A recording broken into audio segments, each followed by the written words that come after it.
아시는 내용도 많이 있으실 거예요. 좀 관심이 있으셨다면은 한 번쯤은 들어보셨을 만한 그런 내용들이 많이 있을 건데, 그러면은 그 내용에 맞춰서 이제 앞으로 준비를 어떻게 해야 될까에 대한 얘기니까 그렇게 좀 받아들여 주시면 좋을 것 같아요. 자, 이제 시간이 되어 가지고 일단은 제가 시작을 할 수 있도록 하겠습니다. 자, 뭐 다들 잘 아시겠지만 저희 학원에서 원장하고 있는 김성민이고요. 오늘 여러분들께 말씀드릴 사항은 뭐냐면은 2023학년도, 24학년도. 23학년도는 현재 고등학교 2학년 학생, 24학년도는 현재 고등학교 1학년 학생들에 대한 대입 전략에 대해서 설명을 드리고자 이렇게 자리를 마련하게 되었습니다. 제가 이 부제로 과거를 잇는 지혜라고 써놨는데요. 이제까지는 좀 다를 거예요. 이제까지의 양상과 그 양상이 달라지는 이유에 대해서 일단 설명을 먼저 드리고 설명을 드릴 수 있도록 하겠습니다. 혹시 우리 어머님들 입시 정보의 어떤 출처가 어디서 듣고 계신지 제가 조금 궁금해서 이 자료를 만들어 봤는데요. 보통 이제 학교나 선생님이 가장 많이 읽고 학원이나 뭐 컨설턴트, 뭐 유튜브, 인터넷 검색, 이게 사실 조금 위험한 자료들이죠. 그리고 진짜 문제는요, 학생들 같은 경우는 애들끼리 얘기하는 게 너무 심각해요. 이건 정말 너무 정말 제가 막 욕이 나올 정도로 심각하고, 우리 어머님들 가끔 저희 와가지고 상담을 할 때는요, 엄마한테 들은 얘기, 옆집 엄마한테 들은 얘기를 그대로 와가지고 이렇게 되는 거 아닙니까? 라고 하시는 경우가 너무 많습니다. 네. 자, 이걸 그냥 한번 말씀을 드려볼게요. 어떤 특별한 상황 자체가 됐으니까 우리 어머님들 귀에까지 들어갔다고 생각을 하시면 그게 좀 편하지 않을까요? 그건 굉장히 스페셜한 상황이라는 거예요. 대부분의 경우에. 대부분의 경우에는 노멀한 상황에서 모든 게 결정이 납니다. 스페셜한 상황에 그 아이가 우리 아이는 스페셜하니까, 물론 그렇게 생각할 수 있지만 제가 보기엔 거의 대부분 그냥 다 비슷비슷한 상황에서 정리가 돼요. 그리고 유독 이 입시라든가 이런 것들에 대해서는 어머님들, 아버님들께서 너무 많이 알고 계시다고 사실 착각을 하고 계세요. 왜냐하면은 자기 자식 문제거든요. 그러다 보니까 내 자식은 내 학원 선생님 니보다는 내가 더 잘 알지라는 게 깔려 있으세요, 항상. 물론 그 자녀에 대해서는 부모님들께서 훨씬 더 잘 알고 계실 거예요. 사실 그렇지 않은 경우도 많이 봤습니다. 그런데 저는 입시를 평생 입시만 계속 매일 생각하는 사람이잖아요. 입시라는 것에 대해서 이 학생을 평가할 때는 제가 훨씬 더 정확할 때가 많을 겁니다. 네. 그런데 대부분의 경우에 그것을 잘 인정을 안 하시는 경우도 되게 많이 있으세요. 다 다르게 한번 생각을 해볼게요. 어머님들, 아버님들 뭐 직장을 갖고 계시고 뭐 일을 하고 계시는 분들이 많을 텐데, 그런 일을 하실 때 제가 옆에서 어머니, 아버님 그렇게 하시는 거 아니에요. 그렇게 말을 하면은 저 새끼 뭐야 이러시겠죠, 당연히. 뭐야 저거, 네가 아는 게 뭐가 있어. 근데 여기 와가지고 학부모님들이 꼭 그렇게 하세요. 너 틀렸어. 내가 어디서 들었는데, 예를 들면 선행이라든가 이런 거 얘기할 때도요, 야, 우리 옆집에는 선행 하나도 안 하고 피마만 하다가 카이스트 갔어. 카이스트는요, 선행을 100번 해도 가기 어려운 학교예요. 걔는 뭘 해서도 잘 알린 거예요. 그런 특별한 어떤 상황을 그냥 일반화해가지고 자기 자녀에게 적용을 시키는 희망 고문이에요, 희망 고문. 대부분의 경우 그게 그냥 희망 고문입니다. 그래서요, 뭐 이런 것도 얘기도 있잖아요. 또 서울대 가도 뭐 요즘 취업도 안 된다는데요. 제가 아는 서울대생 중에 취업 안 된 사람은 단 한 명도 없는 것 같고요. 그러면 취업 잘 되는 학과를 제가 오늘 그래서 검색을 해봤어요. 1위 혜전대학교라고 아세요, 혹시? 다 아시네요. 홍성에 있다고 그러더라고요. 혜전대학교. 거기가 취업률 1등이랍니다. 야, 너는 취업 안 되니까 서울대 가지 말고 혜전대 가. 이렇게는 안 하실 거잖아요. 병원들 다 망하는데 야, 의대 가지 마. 이렇게 안 하실 거잖아요. 그런 희망 고문을 하지 마시라는 거예요. 보편적인 상황에서 생각을 하시면 됩니다. 그래서 제발 이걸 듣고 오셔가지고 우리 아이들도 그럴 것이다 라는 생각을 일단 머릿속에서 버린 상태에서 입시를 생각하셔야지만 조금 더 객관적으로 생각을 하실 수가 있으실 거라는 겁니다. 제가요, 사실은 오늘은 진짜 작정하고 어머님들을 모셨습니다. 오늘은 제가 정말 작정하고 그냥 할 얘기를 다 할 거예요. 제가 사실은 항상 무슨 얘기를 할 때 마음속에 결계를 치고 말씀을 드려요. 항상 이게 돈 문제가 걸리기 때문에 그래요. 뭔가 컨설팅을 받으시려면 돈이 들어가고요, 학생부 컨설팅 받으려면 돈이 들어가고, 뭐 하려면 돈이 들어가고, 뭐 하려면 돈이 들어가요. 그럼 왜 제가 계속 돈 쓰요 이런 느낌이 그냥 괜히 제 마음속에 그런 느낌이 있어가지고 제가 그런 말씀을 거의 안 드렸어요. 그래서 올해 난리가 났어요. 그 난리가 뭐냐, 지금 고3 애들이 야 학생 자기소개서 컨설팅 받아 라고 했는데 아무도 안 받았어요. 근데 고등학생쯤 되면 애들이요 집안 걱정을 되게 많이 해요. 내가 이제 학원비도 이만큼 쓰고 있는데 뭐 컨설팅 하는데 또 돈을 들고 뭐 자소서 쓰는데 또 돈 들고, 이런 걱정을요 쓸데없는 걱정을 많이 해요 자기네들이. 물론 쓸데없는 걱정은 아니죠. 그게 적은 비용도 아니고요. 근데 그거 하나 했으면요 그냥 한 달이만이 뭐예요, 하루 이틀 만에 자기소개서 다 끝내 치워놓고 세특 같은 거 학생부 다 끝내놓고 수능 준비할 시간이 2달 정도를 더 벌 수 있는데 그 2달 동안을 지들끼리 여기 앉아가지고 자소서 첨삭을 지들끼리 해주고 있어요. 지들이 뭘 한다고, 똑같은 것들끼리. 그러니까 그런 것들을 보면서 너무 좀 속이 상해가지고 그때부터는 그냥 어머님들한테, 선택은 어머님들께서 하시는 거고 학부모님들께서 하시는 거고, 저는 그냥 이런 게 있으니까 하시는 게 도움이 됩니다라는 말씀은 드려야겠다라고 생각이 들어서 올해부터는요 그냥 어머님들한테 다이렉트로 말씀드릴 거예요. 그냥 하시려면 하시고 마시려면 마시는데 하시는 게 도움이 된다고. 제가 그것을 지금 싹 버린 상태에서 오늘 하나하나 말씀을 드리겠습니다. 제일 첫 장에다가 제가 요 사진을 갖다 놨어요. 이거 저희 학원에 오래 다니신 분들이면 꽤나 많이 보셨을 그런 재미로 보는 대학 순위입니다. 재미로 보는 대학 순위. 한번 볼게요. 우리가 흔히 얘기하는 서연고, 스카이라고 부르죠. 그리고 서성한, 이화여대가 그 비슷한 급에 있고요. 중경, 외시 이렇게 들어갑니다. 그 밑으로 있는 게 홍동, 건숙, 그리고 경기권에서 아주대학교하고 인하대학교가 이제 이 급에 들어가 있는데, 인하대학교가 요번에 그 교육부 선정에서 떨어졌죠. 그러면서 제가 여기서 인하대를 이제 뺐습니다. 여기는 석하포 DGU라고 그래가지고 우리가 흔히 얘기하는 과학기술중점대학교예요. 뭐 유니스트, 지이스트 혹시 들어보셨으면 아실 거예요. 과학고 애들이 거의 다 갑니다. 석하포 DGU고, 여기가 지금 한국교원대학교, 그리고 여기는 서울교육대학교, 경인교육대학교, 육해공군사관학교, 간호사관학교, 경찰대학교. 전국에 있는 의대, 치대, 한의대, 약대, 간호대, 수의대 이렇게 해가지고 요 정도 인원 플러스 해가지고 지방 거점 국립대 9개, 교대 8개. 이거 지난번에 누가 이게 좀 말씀하셨어요. 지방 거점 국립대는 10개 아닙니까? 네, 10개 맞습니다. 그 중에 서울대가 하나 들어가 있어요. 그래가지고 9개로 돼 있고, 이거 혹시 그냥 상식선에서 경남대학교는 국립대가 아닙니다. 경기대학교도 국립대가 아닙니다. 경남에서는요 경상대학교라고 있어요. 진주에 있는 경상대학교가 지방 거점 국립대고, 경기대는 사립이고, 경기도에는 한경대라고 있습니다. 한경대가 국립이에요. 그래서 이제 한경대가 경기대라는 이름을 계속 가져오려고 노력을 하고 있다는 이름은 제가 들었어요. 그래서 현재 우리가 지방 거점 국립대라고 하는 데에는 경기대가 들어가지 않습니다. 교대도요, 선생님 교대 11개 아닙니까? 이렇게 말씀하시는데 교대 중에 교원대학교 초등교육과 이화여대 초등교육과 제주대학교의 초등교육과가 따로 있어가지고 이 세 개를 합쳐가지고 총 11개가 되는 겁니다. 그래가지고 제가 모르고 쓰는 거 아니다라는 거 좀 알려드리려고 했어요. 여기서 사실은 경인교대랑 서울교대는 서울교대는 여기 들어가 있기는 하지만 그래도 일단 그냥 이렇게 교대는 전체가 다 8개라고 11개를 썼다고 말씀드리면 될 것 같아요. 자, 일단은요 대학 가는 인원을 제가 그냥 러프하게 잡아서 한 해년도에 1년에 40만 명 정도를 잡습니다. 40만 명 정도를 잡았을 때요, 자 여기선까지가요 4만 명 정도 뽑아요. 자, 여기 지방거점 국립대 교대까지 다 포함해 가지고요 총 8만 명 정도가 뽑아요. 왜냐하면 지방거점 국립대가 워낙 인원수를 많이 뽑아서 그렇습니다. 40만 명을 기준으로 하면요, 이 4만 명이면은 10%라서 전체 10%, 내신 등급으로는 2등급에 해당합니다. 이 위로는요 8만 명 안에 들어가려면은 내신 등급 20%, 3등급 안에 들어가야 돼요. 그러면은 우리 학생이 한 3등급 하니까 충분히 들어가겠네. 자, 그런 생각을 버리셔야 됩니다. 지방에서는요 서울 경기권에 있는 학생이 전체 인원의 25%예요. 4분의 1이에요. 4분의 1. 그 4분의 1이 지금 다른 지방에 있는 학생들보다 훨씬 더 공부를 열심히 하고 있습니다. 수능에서는 2등급이 안 나온다는 거예요. 제가 지금 학교에서 2등급, 1등급 받아도 수능 등급 받으면 이만큼이 안 들어간다는 거예요. 그것을 기억을 하고 계셔야 돼요.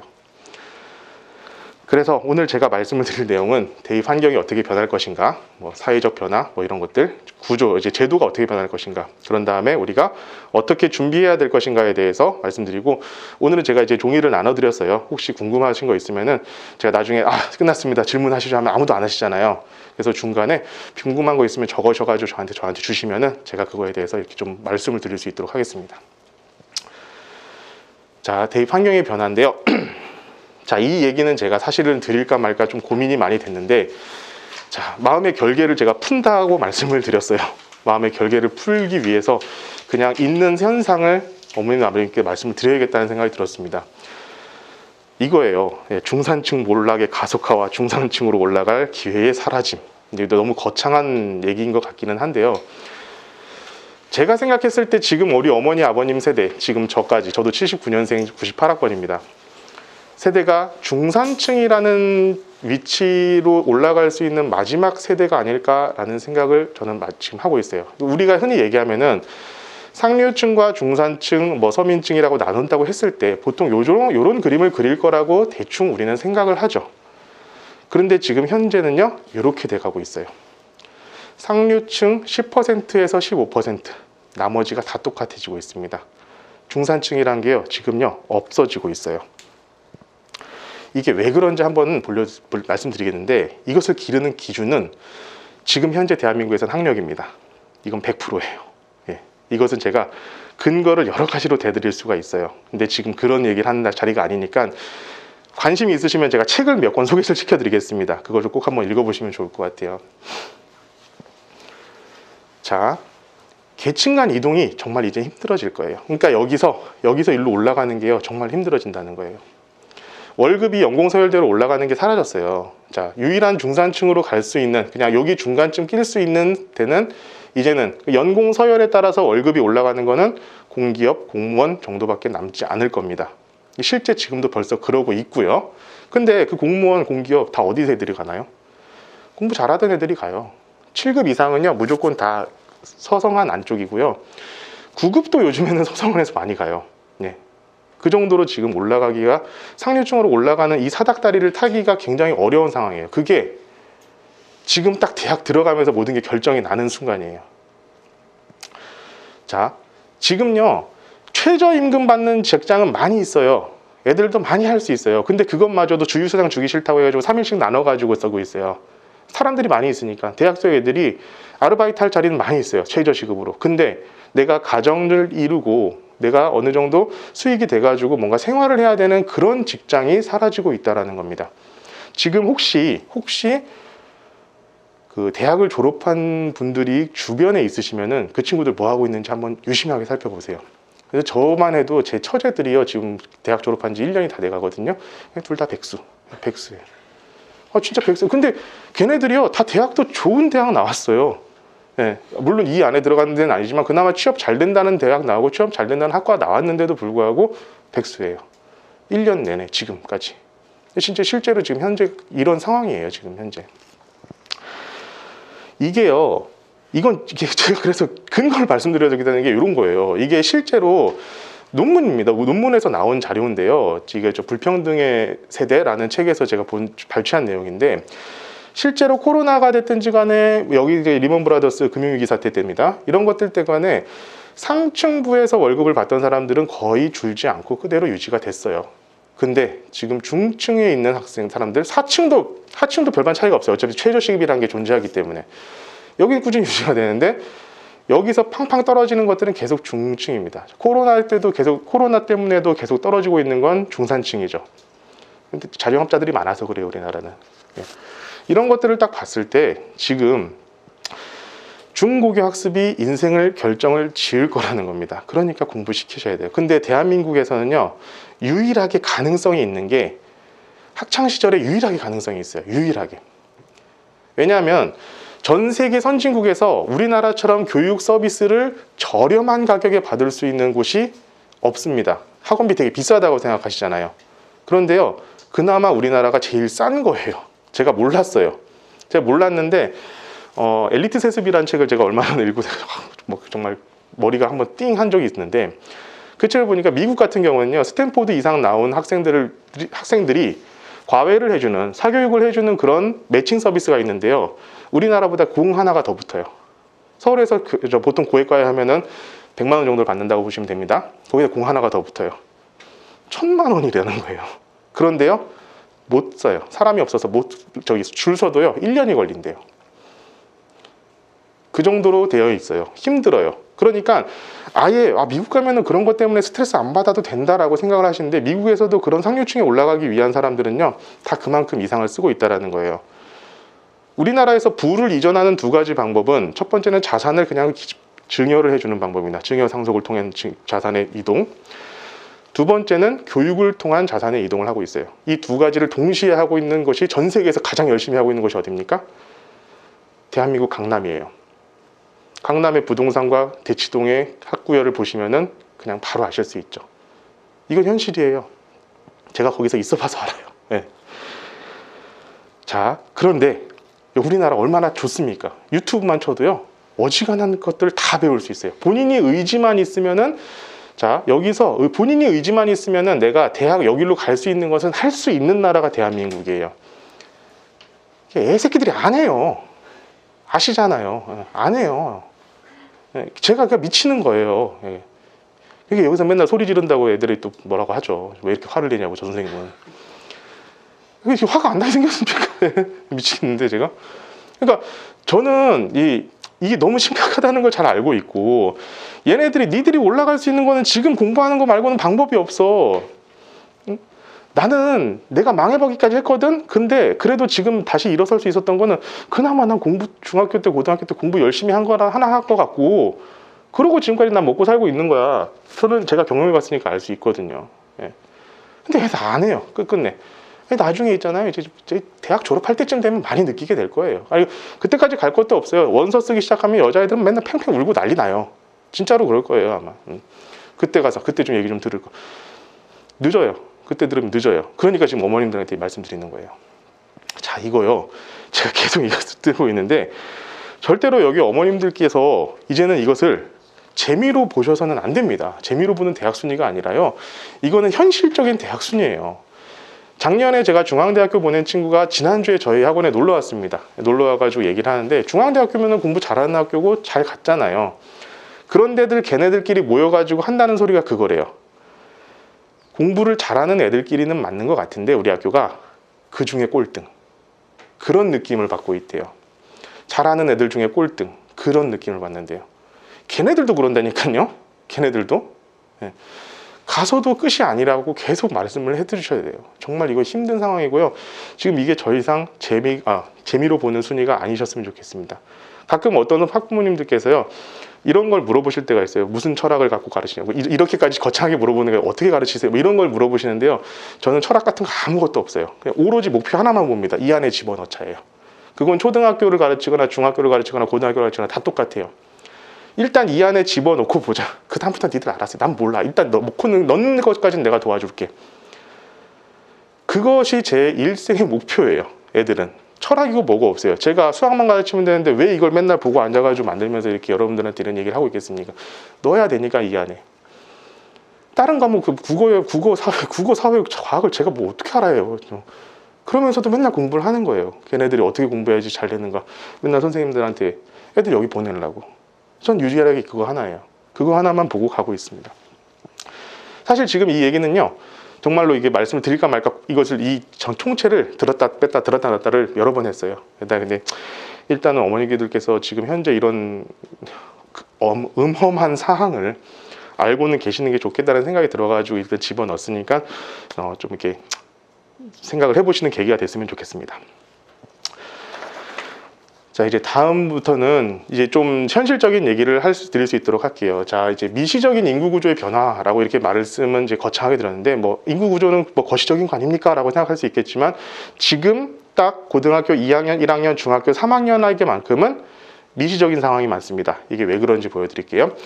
자, 제가 79년생이라고 말씀드렸어요. 79년도부터 82년도까지요, 대한민국에서 굉장히 많은 인구가 태어났습니다. 이 인구들이 제가 알기로는 그래요. 정확하진 않습니다. 태어난 다음에 90% 이상인가가 생존한 유일한 첫 번째 세대라고 그러더라고요. 거의 다 살아남았다는 거예요. 여기는 많이 죽어 나갔는데 태어나서 이게 너무 죄송해요. 많이 죽어나가셨는데 여기 친구들은요 다 살아남아가지고 뒤이어서 애들을 낳기 시작했던 게 여기입니다. 자, 이게 07년도부터 12년도까지예요. 근데 보면은 저는 이것을 보자는 게 아니라요, 이 가운데 있는 이 딥을 잠깐 들어갔을 때 이걸 보자는 거예요. 보시면은 여기 47만 3천 명이 들어간 애들이 언제냐면은 04년생입니다. 지금 현재 고등학교 2학년 학생들이죠.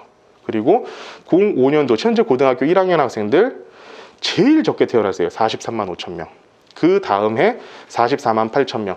그 다음에 49만 3천 명으로 갑자기 늘어났어요. 중학교 2학년들 황금돼지 알고 계시죠? 그 다음에 쭉 가다가 이 12년도에 또 갑자기 늘어납니다. 청룡띠라고 해가지고 또 이때 많이 늘어난 시기예요. 그러니까 07년도부터 12 지금 현재 중학교 2학년 때부터 시작해가지고 초등학교 3학년 정도 되는 애들까지는요 비슷해요. 그런데 여기도 나중에는 복잡한 상황이 벌어집니다. 왜 그러냐면은 여기까지 청룡대 여기까지가 고교학점제 이전이고 얘는 고교학점제 이후예요. 그래가지고 지금 초등학교 6학년 애들은요 혹시 주위에 있으면요 준비 잘 해놓으시면요 대학 진짜 쉽게 갈 수 있을 거예요. 이 친구들은 정말 쉽게 갈 수 있을 거예요. 대신 준비를 잘 해야죠. 중학교 때 고등학교 다 끝내고 가야 돼요. 그렇게 하지 않으면 힘들어요. 그런데 지금 말씀드리는 거 여기가요 지금 제일 인구가 적은 해예요. 보세요. 지금 몇 년 전부터 이거 축축 떨어지더니만은 지금 고등학교 1학년 때 43만 5천 명, 이 43만 5천 명이 나오는 건요 나중에 2014년도나 돼야지 나와요. 그러니까 얘네들 같은 경우는요 지금 고등학교 1학년들 준비 잘 해두면요 굉장히 대학 수월하게 갈 수 있는 친구들이에요. 그게 지금 이 표시는 이렇게 돼 있고 숫자로는 이렇게 돼 있습니다. 지금 현재 2002년도 태어난 애들, 지금 얘네들이 언제냐면은 고3 애들이에요. 지금 올해 대학 들어가는 친구들이거든요. 얘네들까지도 보면은 64만 명에다가 갑자기 막 10만 명씩 줄어들었어요. 갑자기 툭툭툭.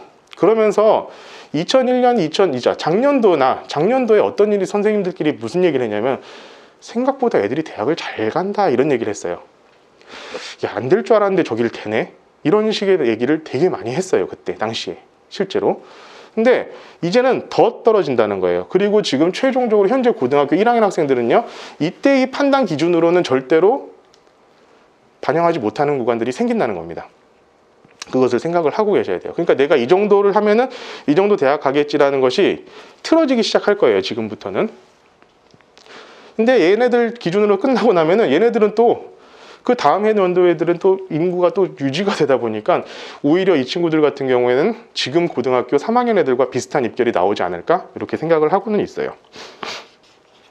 이게 제가 그냥 판단한 게 아니에요. 이거는 실제로 수능 응시 인원을 보고 제가 말씀을 드리는 건데 제가 사실 올해 졸업생이 이렇게 많이 접수를 할 줄 몰랐습니다. 이게 접수했을 때 실제 인원이에요. 지금 재학생이고 졸업생이 지금 실제로 50만 명이 넘게 수능에 응시를 했어요. 제가 보기에는 코로나 때문에 대학에 이거 학교를 안 가니까 야, 수능이나 다시 한번 봐볼까 이런 생각을 하는 애들이 많이 있는 것 같아요. 그런 애들 좀 허술하고 보시면 됩니다. 그럼 공부를 했겠어요? 안 했겠죠?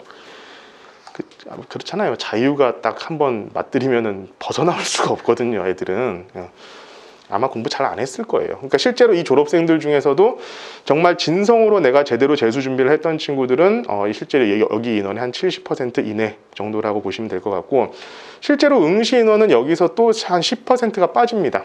그러다 보면 한 43만 명 정도가 올해 응시를 할 거라고 보여지고 2023학년도 현재 고등학교 2학년 같은 경우는 42만 명 정도 2024학년도에는 38만 5천 명. 자, 수능이라는 것이 시작된 이래 역대 이래요. 30만 명대는 처음 등장하는 그런 세대가 될 거예요.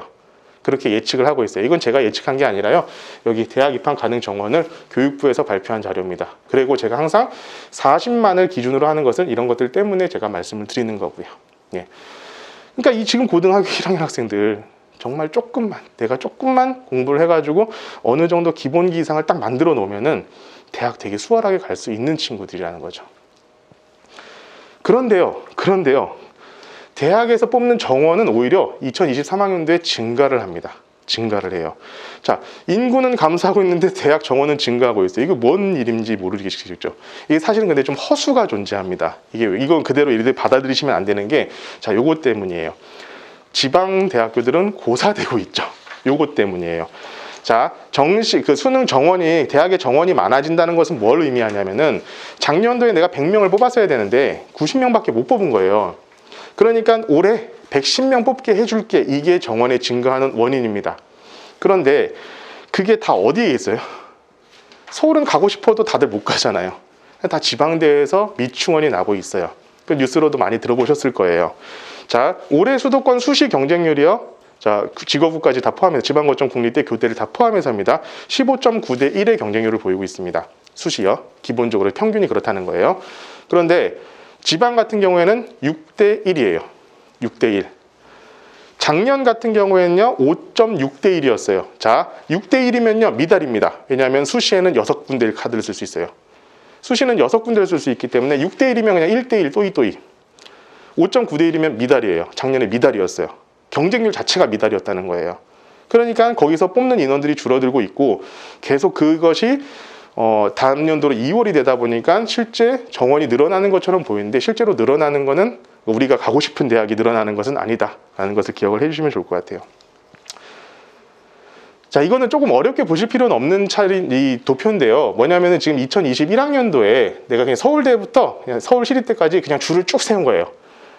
전국 1등부터 3190등까지는 서울대 간다 이런 식으로 생각을 한 거예요. 그런데 그것을 퍼센테이지로 봤을 때 2021학년도에는 2.48% 전국 상위 2.48%가 서울대를 갔었다면은 2024학년 때는 2.84% 애들이 서울대를 간다는 거예요. 자, 이거 몇 퍼센트 안 되는 거 아닙니까? 이렇게 생각하실 수 있는데 이 정도면 굉장히 큰 수치입니다.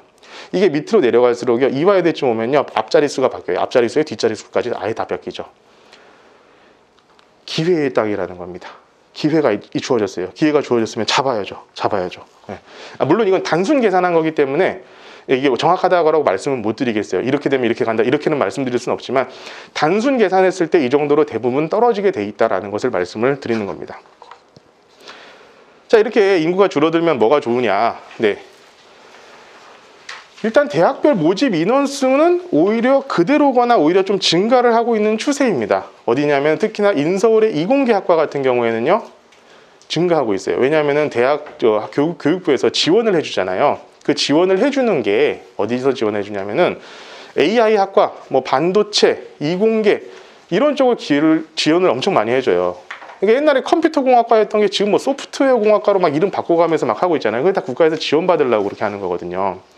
그렇게 증가를 하고 있습니다, 현재. 그런데 인원은 감소하고 있어요. 그러면 어떻게 되겠습니까? 당연히 수시 입결, 그냥 입학 성적 자체가 조금 떨어질 수밖에는 없다는 거예요. 네. 당연히 수능에서도 정시 입결이 떨어질 수밖에 없겠죠. 그러면은 오케이, 좋은 거 아니냐?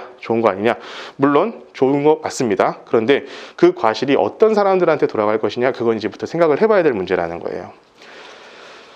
최종적으로 우리가 학생 감소가 대학 입학에 미치는 영향을 보자면은 좀 이렇습니다. 이제 현재 고1까지는요 입결이 조금씩 내려갈 거예요. 그러니까 상위 1, 2등급 학생들이라면은 0.2에서 0.3 정도 하락을 할 것으로 대충 보고 있어요.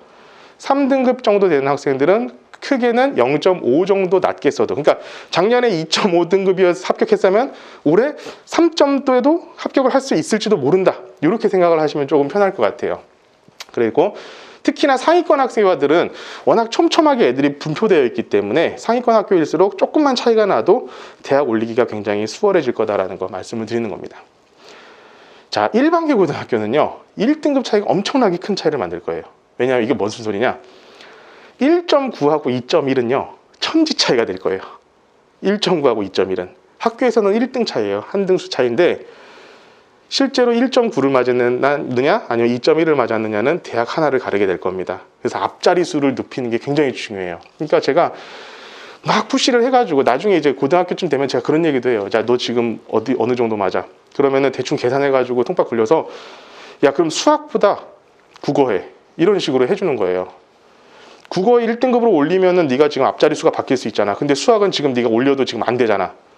그러면 국어 공부를 더 해. 이런 식으로까지 얘기를 해줘야 돼요. 제 수학을 가르치는 사람인데도 그걸 이렇게 얘기를 해줍니다.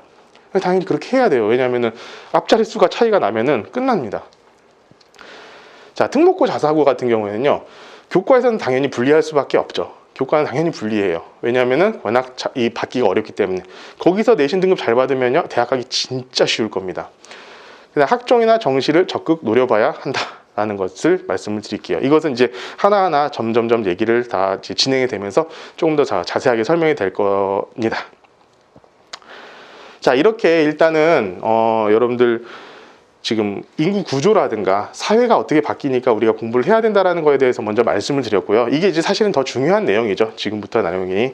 자, 23학년도, 24학년도에 대학 입학 제도가 어떻게 바뀌는지에 대해서부터 차례대로 하나씩 말씀을 드리도록 하겠습니다. 자, 우리 대입은 미리 알 수 있다. 이렇게 말씀을 드렸는데요.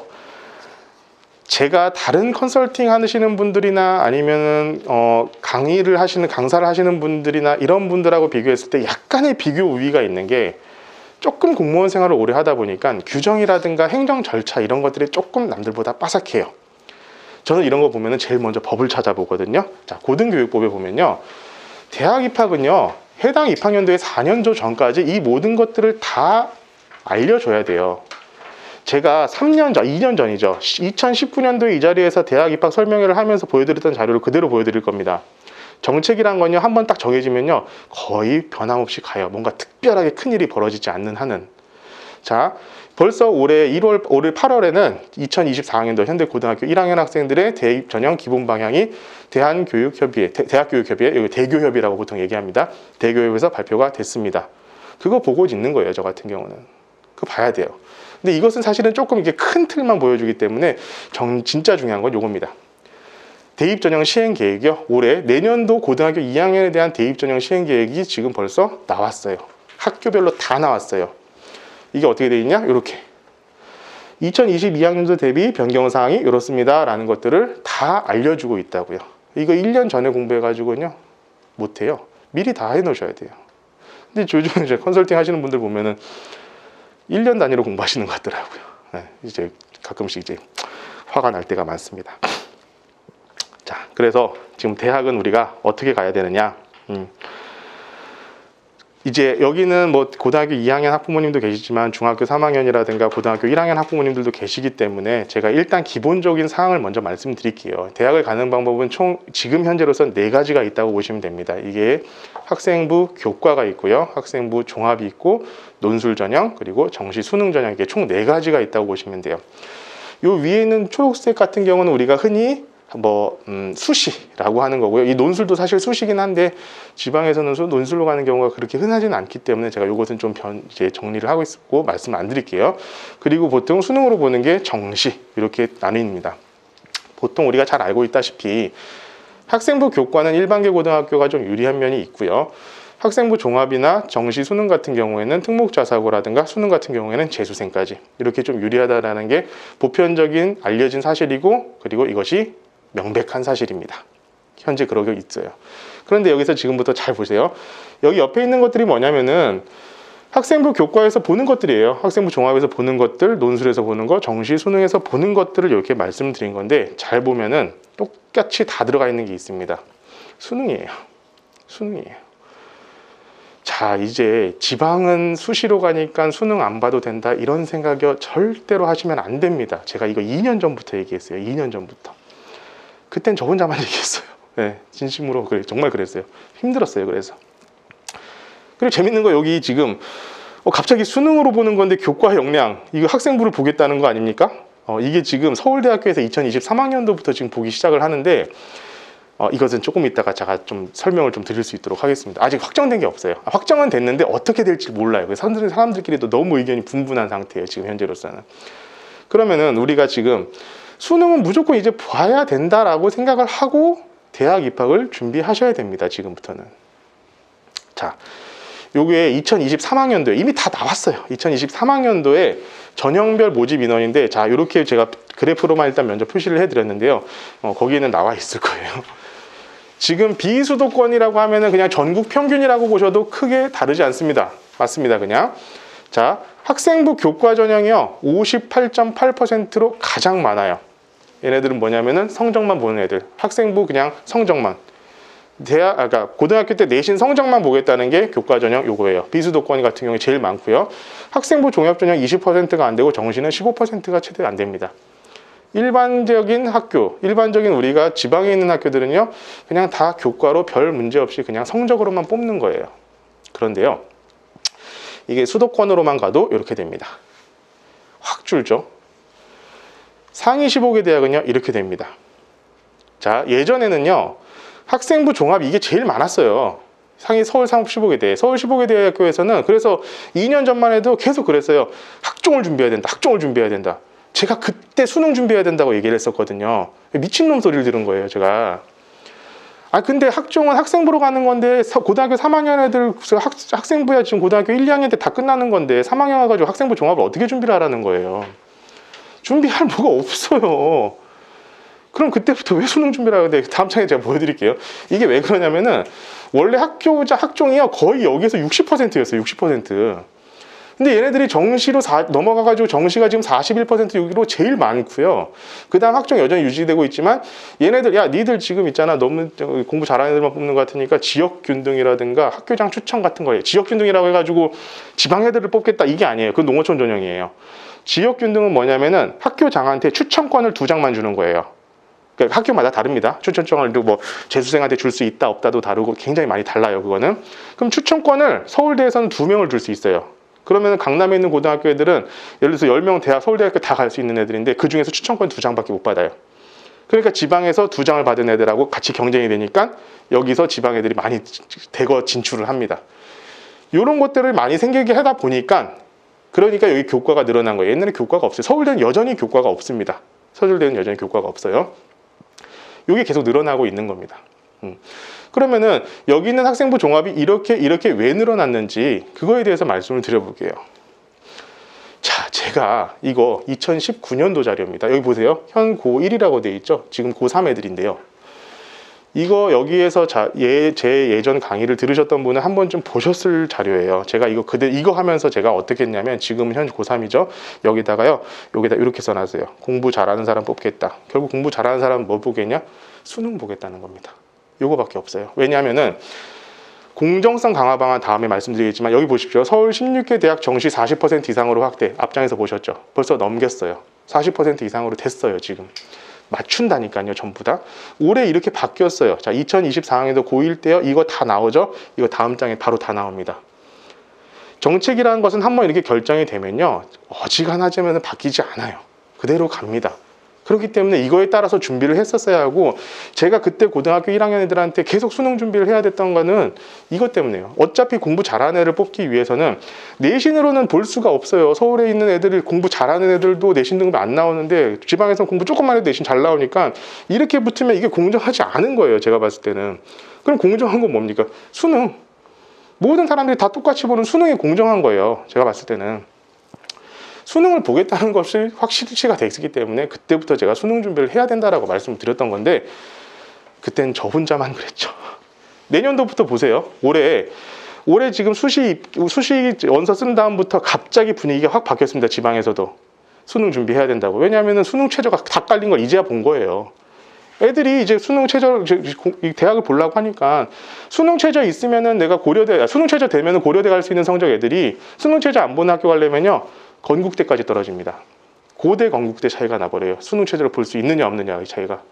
이따가 왜 그런지 또 보여드릴 거예요. 자, 지금 우리 지금 정책의 방향성은 명확합니다. 공정성 강화예요. 지금 우리 사회가 공정하다 이 말씀을 드리자고 싸우자고 하는 게 아닙니다. 이것은 정책의 기조는 공정성을 강화하자는 거예요. 근데 2018년도인가요? 2018년도인가에 서울 16개 대학을 싹 조사했죠. 학생부 종합전형. 학생부 전형을 싹 정리를 해보니까 학종이 불공정하더라, 이게 결론이었어요. 그러면 학종을 어떻게 돼요?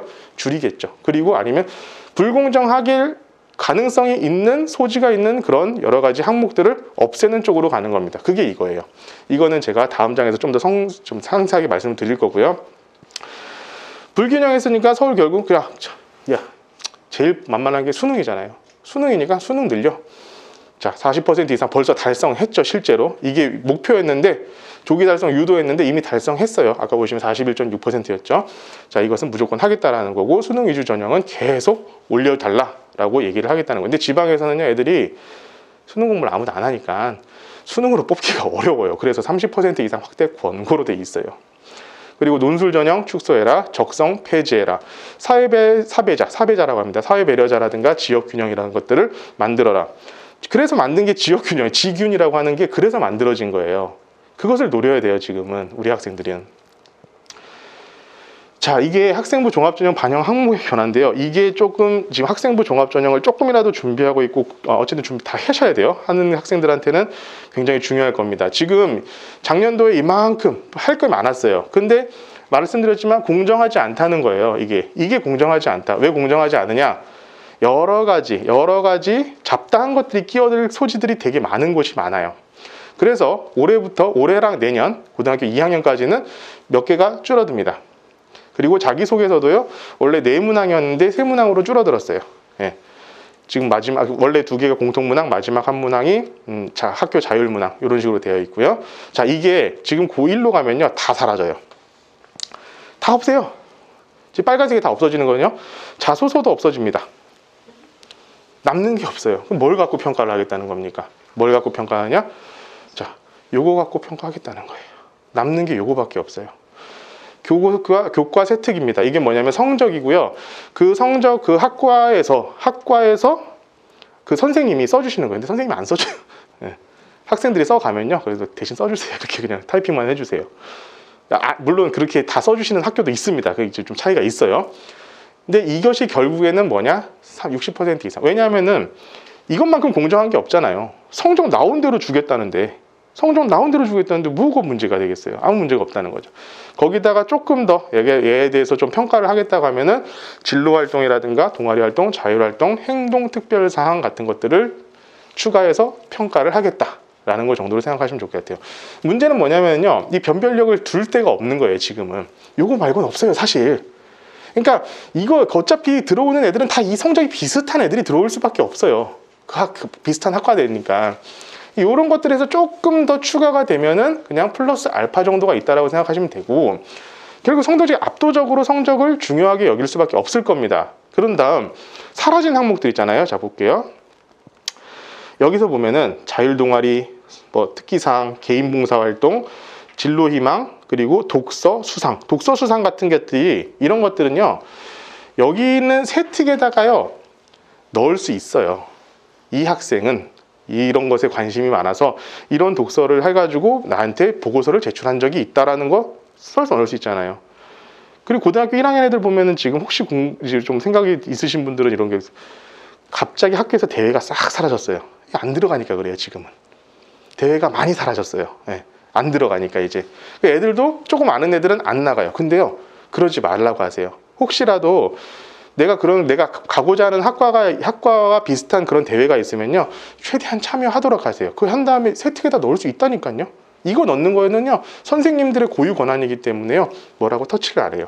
네, 이거는 넣을 수 있는 부분들을 열심히 활동을 해두는 것은 나쁘지 않다라는 걸 알려드립니다. 그리고 수능 최저 이건 계속 똑같은 얘기가 나오게 될 겁니다. 자, 이게 학생부 관리는 제가 사실 학생부를 전문적으로 이렇게 컨설팅을 하거나 이렇게 하는 사람은 아니다 보니까 좀 도움을 받았습니다. 다른 선생님들께. 그래서 어머님들 그 자료에다가 제가 이렇게 넣어드렸으니까 한번 확인을 좀 해보시고, 그냥 제가 보기에는 좀 오래된 것 같아요. 한 작년 자료 같은데, 그냥 제가 여기서 딱히 건들 수 있는 게 없어서 잘 모르는 분야여서 그냥 놔뒀고, 말씀하실 때 요거를 조금 많이 어필을 하시더라고요. 행특에서 이 다이어리 기록을 반드시 할 수 있도록 해라라고 하는 것을, 그러니까 내가 이런 공부 활동을 하면서 이런 활동을 했다는 것을 잘 기록을 해두면은 그것이 나중에 세특이라든가 행동특별사항에서 꽤나 좋은 점수로 반영이 될 수가 있다라고 말씀을 하셨기 때문에 이것은 제가 따로 먼저 알려드립니다. 자, 이제 학생부 종합전형에서 학생부 전형은 이렇게 생각하시면 되고, 자, 교과 전형은요, 바뀐 게 없어요. 그냥 수능 최저 맞추면 됩니다. 수능 최저만 맞추시면 돼요. 일단은 성적 내신 잘 받아놓고, 그 다음 수능 최저 맞추면 되는데, 자, 이거 제가 한번 보여드릴게요. 제가 이거 올해 23학년도입니다. 23학년도 보는데, 자, 지금 인서울에 있는 대학을 가나다 순으로 지금 제가 쭈루룩 리스트업을 한 거예요. 보시면은, 자, 예전에는 없었다고 그랬죠. 교과가, 인서울 15개 대학은 교과가 거의 없었어요. 근데 생긴 게 뭡니까? 지역 균형이라든가 지역 인재, 이런 것들이 지금 쭉 생겼다는 거예요. 이게 다 교과입니다. 그런데 여기 빨간색들이 전부 다 최저가 있는 애들이에요. 이 최저를 못 맞춰가지고 건국대가 최저 없는 이게 엄청 센 이유가 여기 있습니다. 최저가 없어요. 여기가 최저가 없어요. 그리고 지금 여기 없는 거 뭐 광운대라든가 동국대, 명지대 있는데 우리가 흔히 알고 있는 인서울의 15개 대학에는 들어가지 않는 학교죠. 나머지 다 있고요. 여기도 다 있는데 연세대가 없어요. 연세대가 없으면 연세대 가기 좋은 거 아니야? 여기 면접이 있습니다. 면접. 이 면접은요, 우리가 흔히 아는 그런 면접이 아니에요. 우리 학교에 지원하게 된 동기가 무엇입니까? 이런 걸 물어보는 면접이 아니라요. 자료를 주고요, 그거 해석해가지고 나한테 발표해봐. 뭐 이런 면접이에요. 그리고 문제가요, 문제 읽기도 힘들어요. 네, 그 정도로 어려운 면접입니다. 자, 교과는 그냥 최저 맞추면 된다, 이렇게 생각을 하시면 좋을 것 같고, 자, 정시 인원은 모집 인원 이상이다라는 거에 대해서 설명을 드리는데, 이건 뭐냐면, 자, 정시 인원이라는 것은요, 우리가 정시에서 뽑겠다라는 인원 41.6% 플러스 해가지고 수시 2월 되는 인원들이 되게 많습니다. 그러니까 수시에서 예를 들어서 100명을 뽑아야 되는데 학교에서 90명밖에 못 뽑았어요. 그럼 10명을요, 정시에서 뽑아요. 그것을 우리가 수시 2월이라고 해가지고 최종적으로 정시 최종 인원은 요것과 요거를 더한 녀석이 바로 정시 최종 인원이 됩니다. 근데 정시 인원도 일단 증가를 했는데 수시 최저도 엄청나게 많이 깔렸잖아요. 학종이고 뭐 교과고 다 필요 없이 다 깔렸어요. 그러면 수능 최저 못 맞춘 애들 잔뜩 있겠죠. 그 친구들 다 정시로 넘어올 거예요. 그 인원이. 그러면은 정시 인원은 더더욱 증가를 할 겁니다. 근데 수능 체제가 바뀌었어요. 그리고 이제 수능은 제가 좀 이따 다시 좀 설명을 드리겠지만 우리 어머님, 아버님이 생각하는 수능과 지금의 수능은 조금 얘기가 다릅니다. 그게 왜 다른지를 하나하나 설명을 드릴게요. 자, 그래서 수능은 우리가 어떻게 접근해야 되느냐, 정시뿐만이 아니라 수시 최저의 무기라는 개념으로 접근을 하셔야지만 수능 준비를 좀 더 철저하게 하실 수가 있으실 거예요. 이거 굉장히 중요한 겁니다. 정시 변화 움직임이라는 건 뭐냐면, 서울대학교에서요, 정시면은 그냥 수능 100% 뽑는 거 아니냐 그랬는데 갑자기 2023학년도부터요 정시 모의집에 지역균형 전형에다 교과 평가를 40점을 넣어버렸어요. 이게 무슨 어떤 의미가 가질지는 아직 잘 모르겠습니다. 그러니까 정시 지금 고등학교 2학년 뭐 한일고라든가 이런 데 가 있는 친구들이요, 막 미치려고 그래요. 난 이제 성적 안 나와가지고 어차피 가가지고 성적 8등급 나오다 보니까 나 어차피 수시는 끝났어. 그래가지고 공부 시작했다, 서울대 가겠다고 공부를 시작했는데, 수능 공부를 시작했는데 갑자기 교과평가 40점이 들어가 있네. 이게 지금 어떻게 될지 모르겠어요. 어떤 정성평가로 된다라고 되어 있기는 한데, 글쎄요, 이거는 선생님들마다도 다 얘기가 달라가지고 제가 이거 어떻게 섣불리 제가 예측을 좀 못하겠습니다. 일단 서울대를 갈 수 있는 학생들이 왔으면 좋겠어요. 자, 아까 이렇게 우리가 제도가 바뀌고 있는데 과연 우리 학생들이 어디가 유리할 것인가, 요거에 대해서 설명을 드린다고 했었는데, 요거부터 이제 하나하나 좀 설명을 드리겠습니다. 자, 주요 대학입니다. 우리가 흔히 얘기하는 그 상위 11개 대학이 아마 될 거예요. 여기는 이 밑에 있는 거는요, 2021년도에 전체 고등학교 인구수예요. 전체 고등학교 인구수 중에 일반계 고등학교가 96만 명, 그리고 이건 이제 나누기 3을 해야겠죠. 이거 1, 2, 3학년들이 다 들어가 있는 거니까.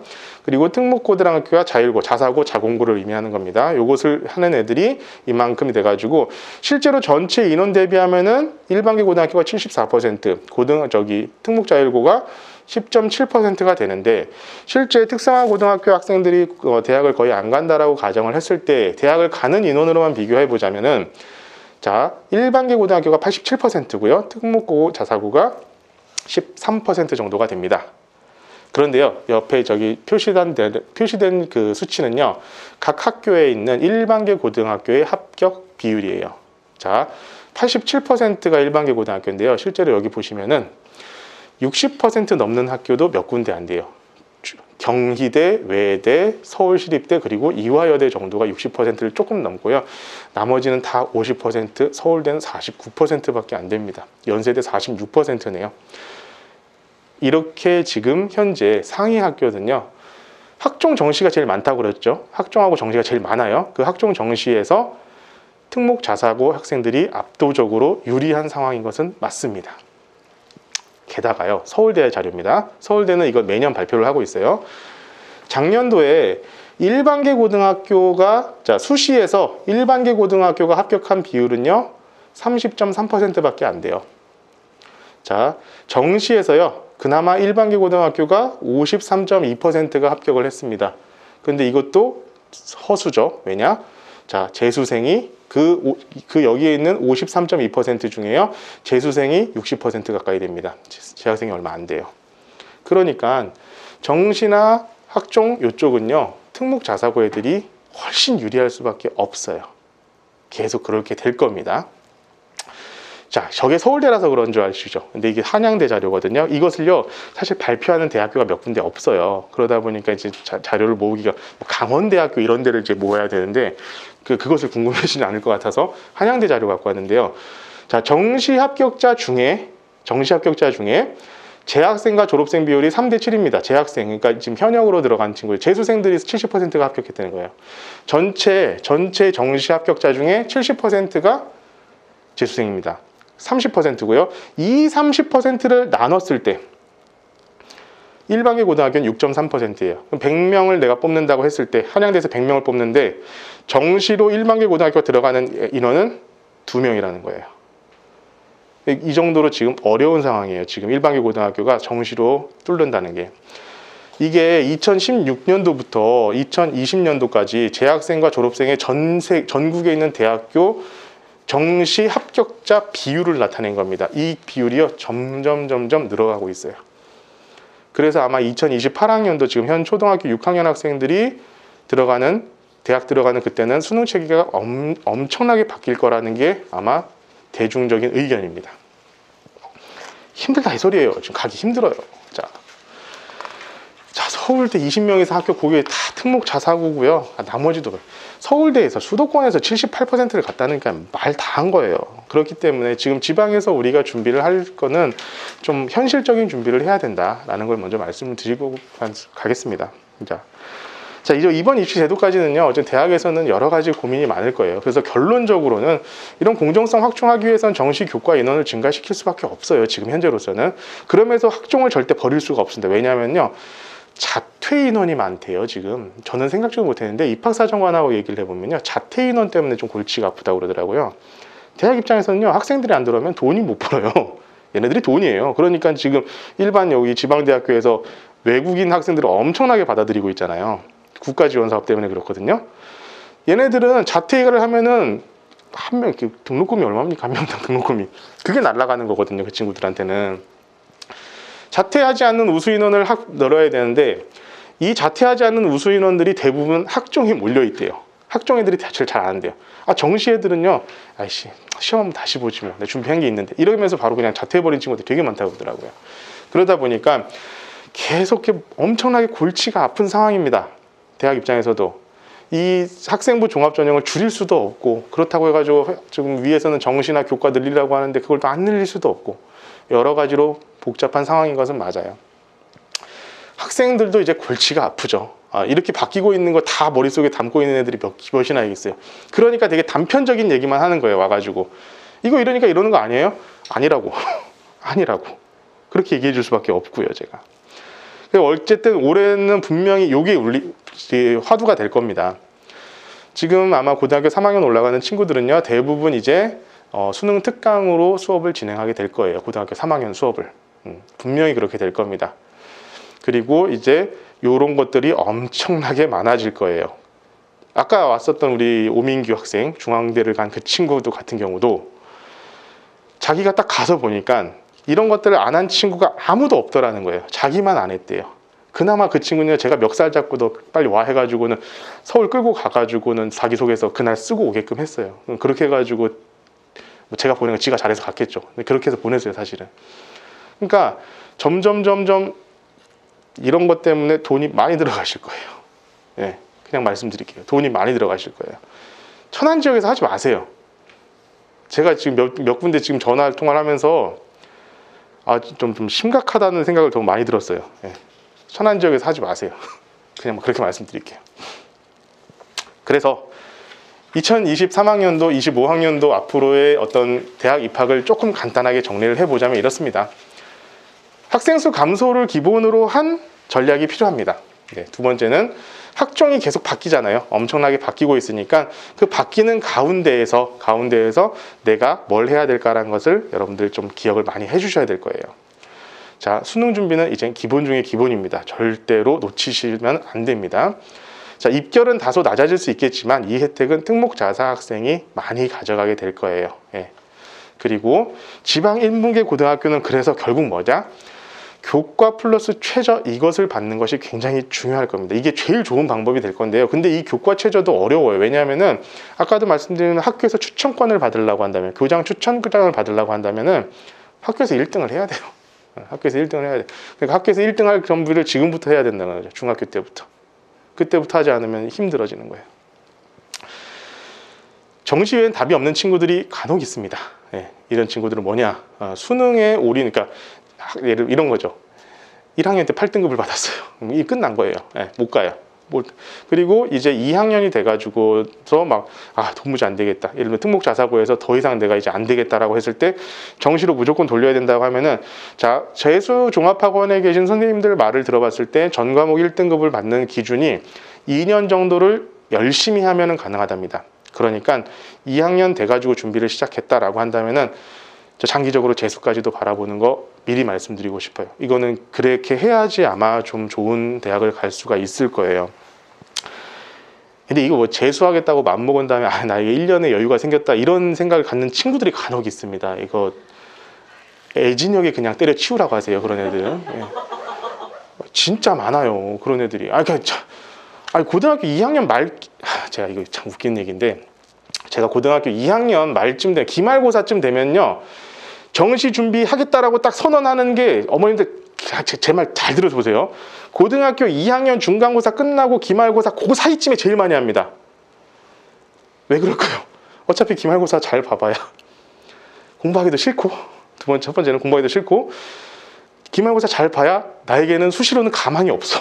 이제까지 쌓아놓은 게 없는데 가망이 없어요. 그러면 나 정시할래? 그 다음날부터 공부해야 되잖아요. 근데 내년부터 그러다가 다 망하는 거예요. 싹 다 망해요. 그러다가. 근데 실제로 공부 열심히 하는 애들 치고 일단 성적이 안 좋은 애들이 별로 없고요.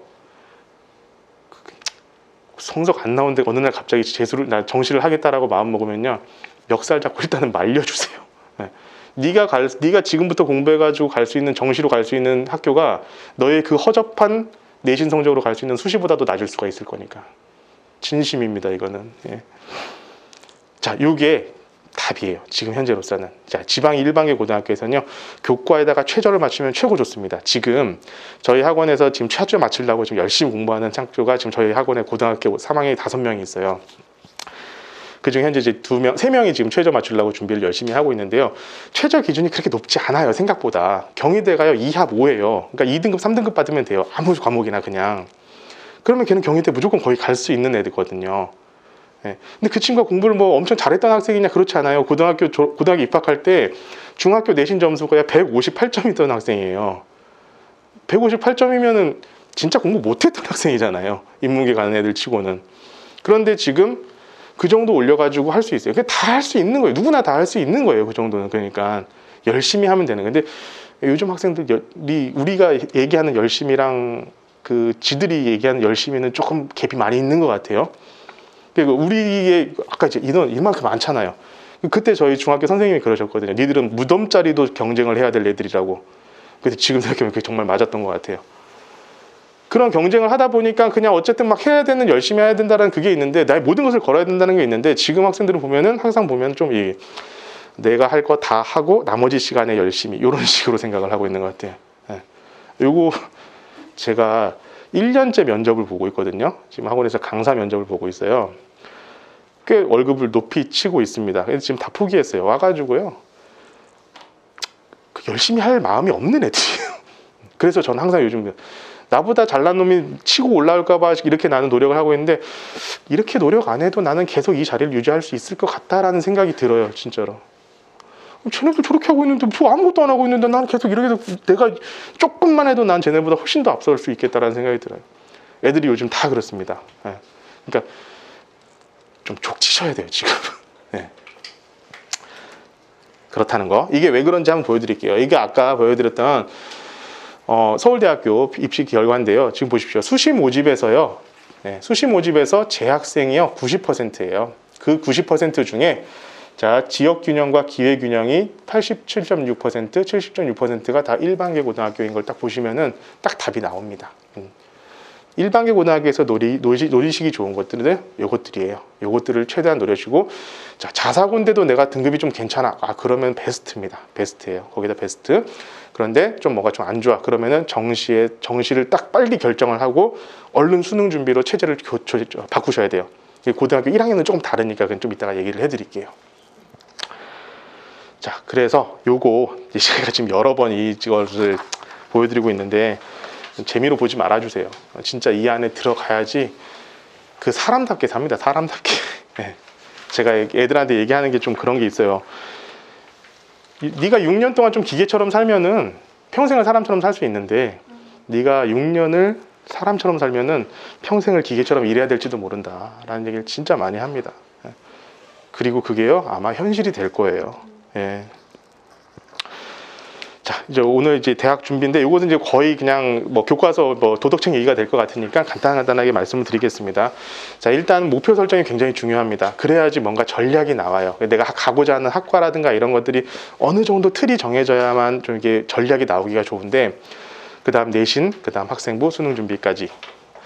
자, 목표 설정하면은 자, 어떤 원하는 학과, 학교 등에 대한 목표 설정, 어떤 좀 큰 틀에서라도 좀 목표를 설정해 두는 것이 굉장히 중요합니다. 그래야지 전략이 생기는 거예요. 그 다음부터 목표가 없는데 전략이 생길 수가 없어요. 자, 이 목표라는 거는요 너무 상세할 필요는 없어요. 일단은 크게 가지세요. 크게. 나는 어떤 학과 정도 가고 싶어. 뭐 그게 아니면 나는 문과 가고 싶어, 이과 가고 싶어, 이 정도라도. 자, 학생들이 이런 게 있어요. 목표가 없습니다 막 이러면 얘기를 많이 하죠. 그래서 항상 얘기해요. 자, 돈 벌고 싶니? 너 의대 가. 취업 잘하고 싶니? 자, 문과면은 경제, 경영, 세무회계, 행정. 이과 같은 경우는 컴공, 전기전자, 화학기기. 이런 데 가면은 취업 잘 될 거야. 자, 진짜 모르겠어? 그럼 서울대 자유전공학부를 가면 돼.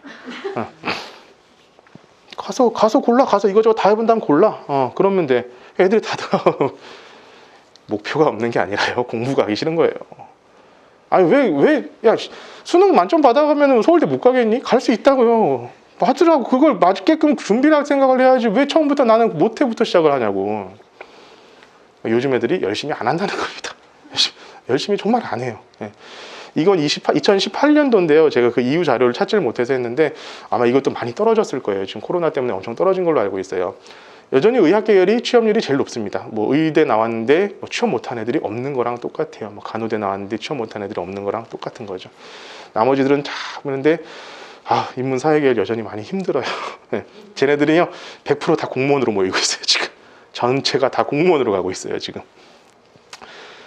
특히나 이제 이과 같은 경우에는 어느 정도 조금 자기 적성을 좀 살리면 좋은데, 사실 대부분의 경우에 우리 학생들 제가 상담을 해보고 하면은 느끼는 게 이런 게 참 문제예요. 뭐가 문제냐면은 나는 이과를 가고 싶은데 수학을 못하니까 문과를 선택해야 돼.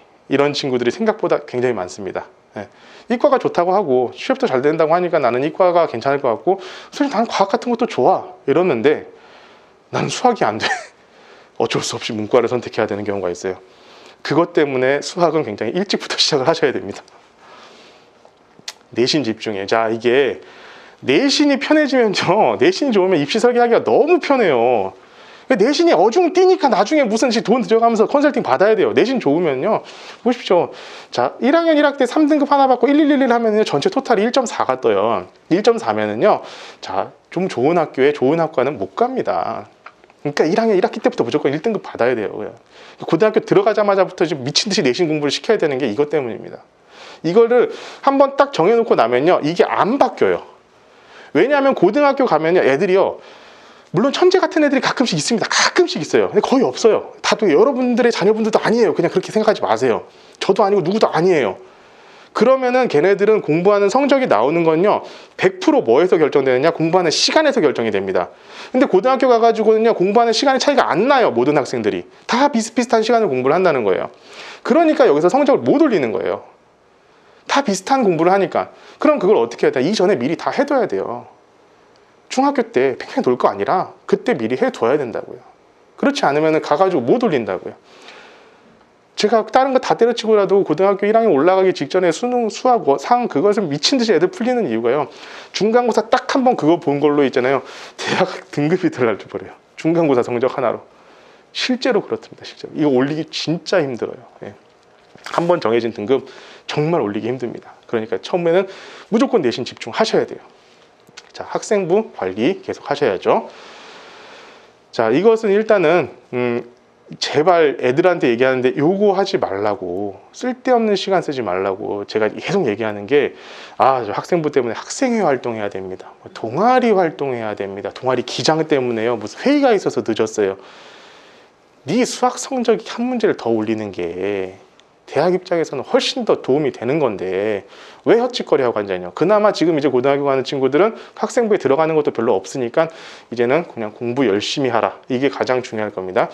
지망학과 관료 성적이 가장 중요합니다. 그 위에 뭐 나머지 것들은요, 곁다리예요. 곁다리. 예. 곁다리는 같은 비슷한 애들이 있을 때 조금 곁다리가 더 있으면 좋고 아니면 그만인 그런 거예요. 자, 이런 것들 그냥 보시면 되고, 이런 것들 미리미리 상세하게 기록해 놓은 다음에 학생부에다가 선생님들한테 얘기를 해줘야 됩니다. 선생님들이 써주시는 거잖아요. 학생부는 선생님들한테 나 이런 거 했으니까 이런 거 좀 해주세요. 그리고 나는 목표가 이러니까요, 이런 쪽으로 정리를 해주시면 좋을 것 같습니다. 선생님이요, 다 해달라는 대로 해줘요. 학교 선생님들 어지간히 이렇게 미움받지 않는 학생이면은 다 해줍니다. 예. 그러니까 학교 생활도 잘해야 돼요. 애들이 나중에 고등학교 2학년 때 나 정시할래 하면은 학교에서 다 미워하는 이유가요, 학교 생활 다 때려쳐요. 걔네들은 공부 안 해요. 학교 선생님 뭘 해도 말도 안 들어요. 그러니까 싫어하는 거예요. 근데 이제 그것도 이제 안 되겠죠. 정시에서 이제 학교 성적을 보겠다고 하니까. 자, 이런 것들 보시면 되고, 자, 수능 준비는 제가 조금 이따 좀 더 이렇게 얘기를 해야 되는 건데, 지금 고등학교 1학년 올라가는 학생들 같은 경우, 1학년이나 고등학교 2학년 올라가는 학생들 같은 경우는요, 지금 미리 사탐이나 과탐 과목을 선정을 해두시는 것이 좋을 겁니다. 제가 우리 학원 다니는 애들한테는 다 얘기를 할 거예요. 자, 국어 같은 경우도요, 둘 중에 하나를 선택을 해야 되는데 지금 수능에서 다시 한번 좀 정확하게 얘기해 드릴게요. 수학은 수원, 수투의 기출문제를요, 3학년 올라가기 전에 지금 예비 고3 학생들 완전히 마스터 한 상태로 고등학교 3학년에 올라가야지 가능성이 있습니다. 사탐 같은 경우 이제 생활과 윤리와 사회와 문화, 이게 이제 가장 표준 점수가 높은 과목이에요. 점수 받기가 굉장히 쉬운 과목이라는 거죠. 과탐에서는 지구과학하고 생명과학이 지금 좀 점수 받기가 좀 쉬운 과목이니까 이런 걸 선택하면은 조금 도움이 될 것이다 라고 생각이 들고, 이거에 대해서는 제가 조금 더 자세하게 말씀을 드릴 수 있도록 할 겁니다. 자, 요것은 이제 제가 이제 항상 1, 2학년 학생과 3학년 학생들 보면서 시기별로 애들이 해야 될 것들을 좀 정리를 해놓은 자료인데, 요건 제가 아마 거기에다가는 넣어드리지 않았었던 것 같아요. 이것은 뭐 저만 쓰는 게 아니라 여러 다른 선생님들도 같이 쓰고 있는 거여가지고 제가 일단 그냥 해놨고, 사실 오늘 드려야 될 말씀 중에 가장 중요한 게 이거라고 저는 생각을 드립니다. 지금 변화하는 입시에 따라서 우리가 이제 수능 준비를 어떻게 해야 될 것이냐, 이런 것들인데, 일단 기본적으로 가장 먼저 수능이 어떻게 변했는지를 먼저 아셔야 돼요. 예. 자, 여기 계신 어머님들하고 저희 지금 학생들하고 가장 큰 갭이 이 수능에 대해서 좀 생각하고 있는 그 포커스가 다르다는 겁니다. 우리 어머님들은 다 그런 생각 많이 하고 계시죠. 아니, 지금 내가 내신 공부하는 거하고 수능 공부하는 거라고 도대체 무슨 차이가 있는 거야? 다 똑같은 공부잖아. 똑같은 과목, 내가 안 배운 거 공부하는 것도 아니잖아. 그런 생각 혹시 가지고 계신 분들 계실 텐데요, 반은 맞고 반은 틀립니다. 물론 학교에서 안 배운 걸 수능에 낸다, 이건 절대 아니에요. 그런데 자, 저희 때는 수능 말고는 대학 가는 방법이 없었습니다. 다 수능이었어요. 그렇기 때문에 학교에서 배우는 것 자체가 모든 게 다 수능이었던 세대예요. 수능 하나를 위해서 공부를 했었죠. 고등학교 1학년 때부터 고등학교 3학년 때까지. 그런데 그래서 우리는 수능 시험이 어떻게 됐습니까? 국어, 수리탐구 1, 수리탐구 2, 그리고 영어, 외국어 영역, 이런 식으로 했었죠. 외국어는 영어고 국어는 국어인데, 수리탐구 1은 수학이었고요. 수리탐구 2는 뭐였냐면은 사회탐구랑 과학탐구 해가지고, 이과 학생들은 과학탐구가 80점, 사회탐구가 40점, 문과 학생들은 사회탐구가 80점, 과학탐구가 40점, 이런 형태의 시험을 봤어요, 저희들은. 지금 애들한테요, 우린 사탐, 과탐 다 했고 너희들 배우고 있는 8개 과목은 우린 다 봤어 라고 하면은 미친 거 아니에요, 이렇게 얘기를 합니다만, 우리 땐 다 그렇게 했어요. 지금은 애들이 그렇게 시험을 보지 않기 때문에 그 생각이 틀린 겁니다. 자, 왜 그러냐면은, 자, 국어는요, 뭐 크게 차이가 없어요. 자, 수학 같은 경우는요, 수학 1, 수학 2, 뭐 이렇게 예전에는 이렇게 가형과 나형, 문과, 이과를 나눴었는데 지금은 문이과가 구분돼 가지고 이렇게 되어 있고, 이건 제가 다음에 다시 정리를 해드릴 겁니다. 영어는 어쨌든 절대평가니까 큰 문제 없습니다. 한국사 절대평가라서 큰 문제 없고요. 탐구 같은 경우에 얘네들은 사회탐구, 과학탐구를요 다 보지 않아요. 사회 두 과목이나 과학 두 과목만 선택해서 봐요. 그러니까 얘네들은 근데 사회 두 과목만, 이게 학교 내신하면서 사회 두 과목만 배우는 게 아니지 않습니까? 다양하게 봐요. 국어도요, 과학도요, 두 과목만 배우는 게 아니라 굉장히 다양하게 배워요. 그렇게 하다 보니까 얘네들의 수능 준비는요, 내신 준비와 동떨어질 수밖에 없어요, 지금. 그리고 시기적으로, 자, 수학 1, 2 보이는 게 고등학교 2학년입니다. 이것이 애들이 지금 수능 공통 과목으로 나오게 돼 있어요. 근데 애들 수능은 3학년 때 보잖아요. 3학년 1학기 때 다른 과목 배우거든요. 다 까먹어요. 시기적으로 항상 문제가 생겨요.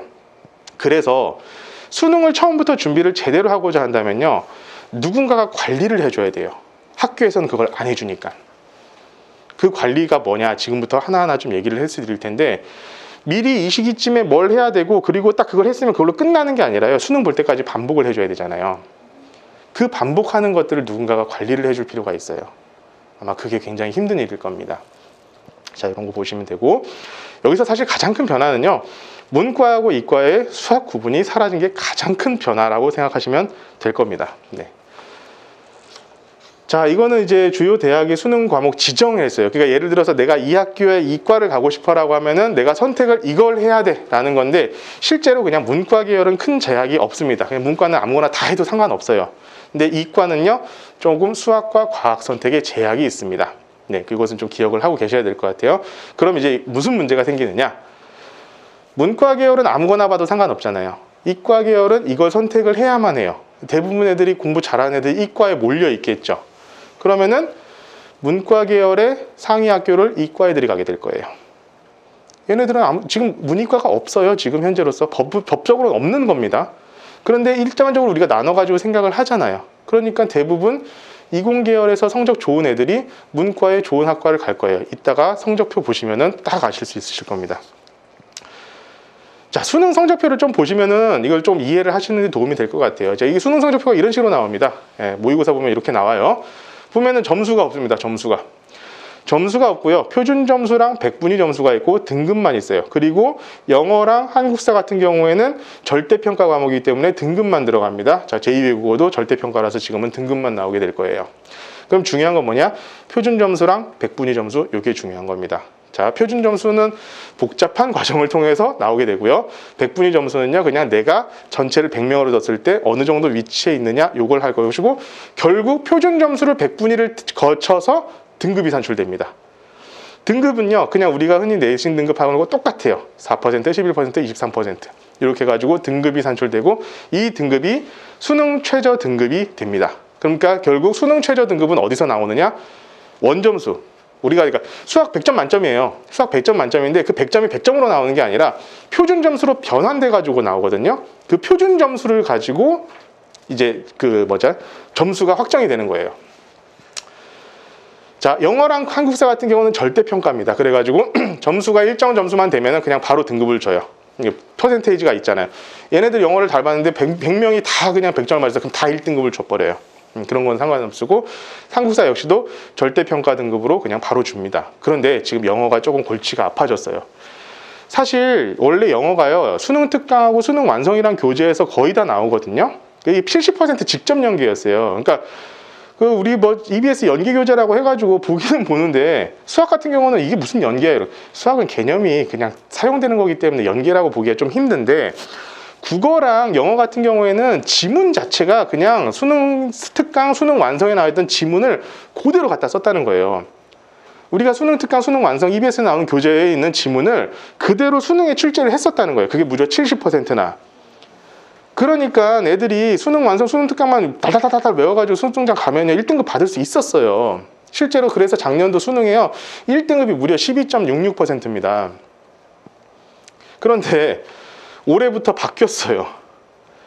연계율을 50%로 떨어뜨리고요. 직접 연계가 아니라 간접 연계예요. 내용을 비슷하게 넣을 수 있을지언정 똑같은 지문을 그대로 쓰지는 않겠다는 거예요. 간접 연계로.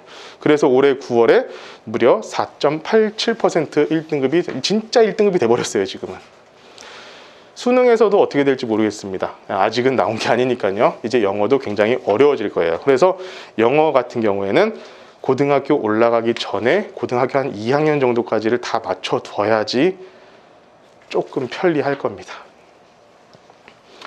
그리고 이 원점수하고 표준점수, 이건 이제 모르시는 분들이 아직도 좀 많이 계세요. 이거는 제가 간단하게 좀 설명을 드릴게요. 자, 과학탐구가요. 과학탐구 과목이 총 8과목이 있고요. 그 8과목 중에 2과목을 선택해가지고 내가 시험을 봐야 됩니다. 2과목을 선택해서 시험을 봐야 되는데 그 2과목을 선택했을 때 내가 물리에서 만점을 받았어요. 그리고 지구과학에서 만점을 받았어요. 그러면 그냥 똑같은 만점이잖아요. 그런데 실제로 표준 점수는 다릅니다. 만점인데 같은 만점이 아니에요. 보시면 21학년도 작년도 수능입니다. 작년도 물리 1에서 내가 만점을 받으면요. 표준 점수가 64점밖에 안 나와요. 지구과학에서 만점을 받으면요. 72점이 나옵니다. 자, 요거 점수 차이가 무려 8점이에요. 표준 점수에서 8점이면요. 우리 그 배치표 혹시 옛날에 어머니들도 보셨을 거예요. 배치해가지고 점수 몇 점이면 어느 대학 갈 수 있다 이런 것들. 한 칸에서 2칸 차이가 나버려요. 그러니까 내가 다른 거 다 똑같아. 그냥 물리하고 지구과학 이렇게 만점 받았어. 그러니까 물리 받은 애하고 지구과학 만점 받은 애하고요. 점수 차이가 8점이 지구과학 애들이 더 높은 거예요. 이게 되게 좀 문제가 있는 게 뭐냐면은 실제로 물리가 훨씬 어렵거든요. 공부하기가. 그런데요. 물리 보는 애들은요. 다 좀 덕후들이 봐요. 공부 잘하는 애들이 봐요. 그러다 보니까 이 표준 점수라는 게 어떻게 되는 거냐면은 본 애들 표준 점수를 다 모아요. 모은 다음에 야, 얘네들은 왜 이렇게 점수가 낮아? 그런데도 만점을 받았어? 와, 그럼 얘는 진짜 잘하는 애네. 그래가지고 점수가 높아지는 겁니다. 왜 지구과학이 표준 점수가 높으냐? 지구과학 애들 제일 많이 보거든요. 공부 못한 애들이 다 지구과학을 보거든요. 그러니까 걔네들이 다 점수를 깔아주는데 그 중에서 만점을 받아서 오, 얘는 공부 잘하네. 해가지고 72점으로 높은 거예요. 물리는요? 애들이 다 잘해요. 점수가 다 높아. 거기서 잘 해봐야 잘 못하는 애네. 이렇게 돼가지고 표준 점수가 낮은 거예요. 그래서 제가 초반에 과탐이라든가 사탐을 미리 결정을 하라고 말씀을 드렸을 때 생명과학이랑 지구과학을 선택하는 게 유리하다는 겁니다. 이걸 선택해야지 표준 점수에서 높은 점수를 받을 수가 있는 거예요. 자, 100분위 점수를 유기하기도 합니다. 얘네들은요, 물리 1 선택하는 애 만점이 엄청 많은 거예요. 그래가지고 만점을 받아도 100분위가 97%예요. 지구과학에서 만점 받으면 100분위 점수 100%를 받고 가요. 그럼 당연히 이거 선택하는 게 맞죠. 내가 지금 당장 한 1년 전, 2년 전부터 준비를 하고 있다라고 한다면은 요걸 선택하는 것이 맞습니다. 자, 요걸 잘 못하는 학교가요, 삼성고등학교예요. 삼성고등학교는 지구과학을 안 배워요. 물리만 배워요. 그래서 애들이 자기들이 물리가 잘한다고 착각을 하고 살아요. 보고 나서 다 작살이 납니다. 거기서 등급도 안 나오고 점수도 안 나오고 뭐 되는 게 없는 거죠. 네. 이런 그 표준 점수나 몇 분위를 이렇게 표로 보여주셨는데 이게 네. 현재만 여기 있는 건가요? 아니죠. 지금 앞으로 계속 이러고 있는 거예요. 그런 상황이 계속 이제 좀 있다가요, 수학이랑 국어 점수도 또 보여줘요. 수학이랑 국어는 지금 아까 선택 과목이 들어가시잖아요. 선택 과목 들어가면 그 선택 과목에 따라서도 이 표준 점수가 갈리기 시작합니다. 그게 되게 심각한 어머니들이 공부 많이 하셔야 돼요. 애들도 공부 많이 해야 되고. 예. 그 말을 들으세요. 그냥 그러시면 돼요. 그 예. 아까 선생님 어제 여기 그, 네. 그 문이과별로 사탐마탐 선택하는 거 네네. 어떤 좋은 샘플을 주셨는데 네. 그거대로 선택을 하면 유리할 수 있잖아요. 그렇죠. 왜냐하면 제가 말씀드린 아까 사탐에서는 생윤사문이요. 생활과 윤리, 사회와 문화가 이 표준 점수가 제일 높고 공부하기가 제일 편하네요. 학생들이 그리고 선생님들도 다 동일하게 얘기를 하기 때문에 상황이 전에도 어쨌든 저거는 그대로 간다는 거죠. 그럴 확률이 높죠. 예, 그럴 확률이 훨씬 높습니다. 예, 지금 이제 종로학원이나 이런 데서는 이런 것들이 다 지금 모의고사별로 전부 다 자료가 취합돼가지고 저희들이 이제 받아볼 수가 있어요.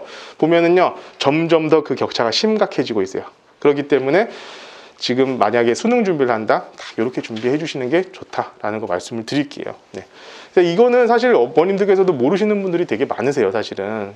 그러니까 뭘 준비했을 때 유리하다, 뭘 준비했을 때 유리하다, 이런 것들에 대해서 잘 모르시는 경우가 많죠.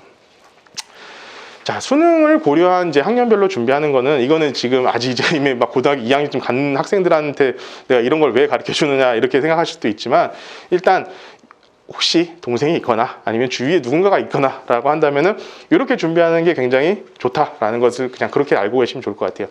자, 중학교까지는요, 영어랑 수학을 꾸준하게 하셔야 됩니다. 특히 그리고 이제 다음에 나올 독서, 국어까지요. 영어랑 국어는 보니까 중학교 때 거의 끝나더라고요. 중학교 때 졸업할 때쯤 나오는 성적이 거의 고등학교까지 가는 경우가 많았습니다. 지금 학원에서도 보면은 중학교 2학년쯤 되는 애들은 거의 대부분 고등학교 2학년, 3학년 모의고사를 풀고 있는데 그 학생들이 보통 2등급 정도가 나오더라고요. 실제 수능 점수에서 그 2등급 정도가 꾸준히 유지가 되면은 나중에 1등급 받기 굉장히 수월할 거예요. 국어도 마찬가지. 국어는 어쨌든 애들 요즘 책 안 읽잖아요. 책 읽는 게 많아요. 읽는 것들 연습을 좀 계속 시킬 필요가 있어요. 특히나 독해력 같은 경우는 정말 심각한 수준입니다. 제가요, 너무 힘들어요. 독해력이 떨어지면 수학 문제도 못 풉니다. 좀 이따 보여드릴게요. 자, 그리고 이제 큰 틀에서 보통 꿈을 하나를 정해놓고 어느 정도 내가 이렇게 하겠다라는 것을 정해놓고 가는 것이 중요할 것 같습니다. 그때 사실은 요건데, 고교 선정과 입시 유불리를 판단한 전략 수집이 가능하다는데, 이제 그때 이제 고교를 선택을 해야 되잖아요. 내가 특목 자사고를 갈 것이냐, 일반계 고등학교를 갈 것이냐, 이런 것들을 저울질할 때도 어느 정도 목표가 있고 내가 어느 정도 공부를 해뒀다는 것에 따라서 제가 유불리를 선별해서 말씀드릴 수가 있어요. 근데 그냥 공부 잘하니까 그냥 거기 가면 되지 않을까, 이런 식으로 하면은 힘들어지는 거죠, 그때부터는. 자, 이거 제가 이제 수학 문제거든요. 문제 읽기도 되게 어려워요, 요즘에는. 이게 지금 고등학교 이제 수능 문제인데, 자, 요건 너무 어려우시면 이게 이제 초등학교 6학년 문제입니다. 네.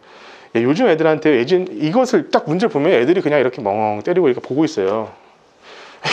그래서 애들은, 자, 여기서 끊고, 여기서 끊고, 여기서 끊고, 제가 애들한테 그거 가르쳐 주고 있다니까요. 고등학교 3학년 된 애들한테. 문제를 보고 이해를 못 해요. 네. 독해력이 너무 떨어져요, 지금 학생들이. 문제를 보고 문제를 이해 못하는 경우가 너무 많다는 거예요. 그러니까 미리 좀 책 많이 읽혀두는 것이 도움이 많이 되실 거예요, 분명히. 자, 예비 고1 이때부터 할 일이 많아집니다. 자, 내신 올인하셔야 돼요. 그래서 고등학교 1학년을 예비로 두고 있는 학생들 같은 경우에는요, 무조건 통합사회랑 통합과학을 먼저 하셔야 됩니다. 이거요. 통합사회, 통합과학.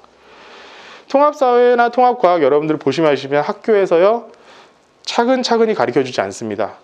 자, 통합과학이면요, 거기 안에 물화생지가 다 들어가 있어요. 그러면은 물리 선생님이 와가지고 물리 가르치시고요, 지구과학 선생님이 와가지고 지구과학 가르치시고요.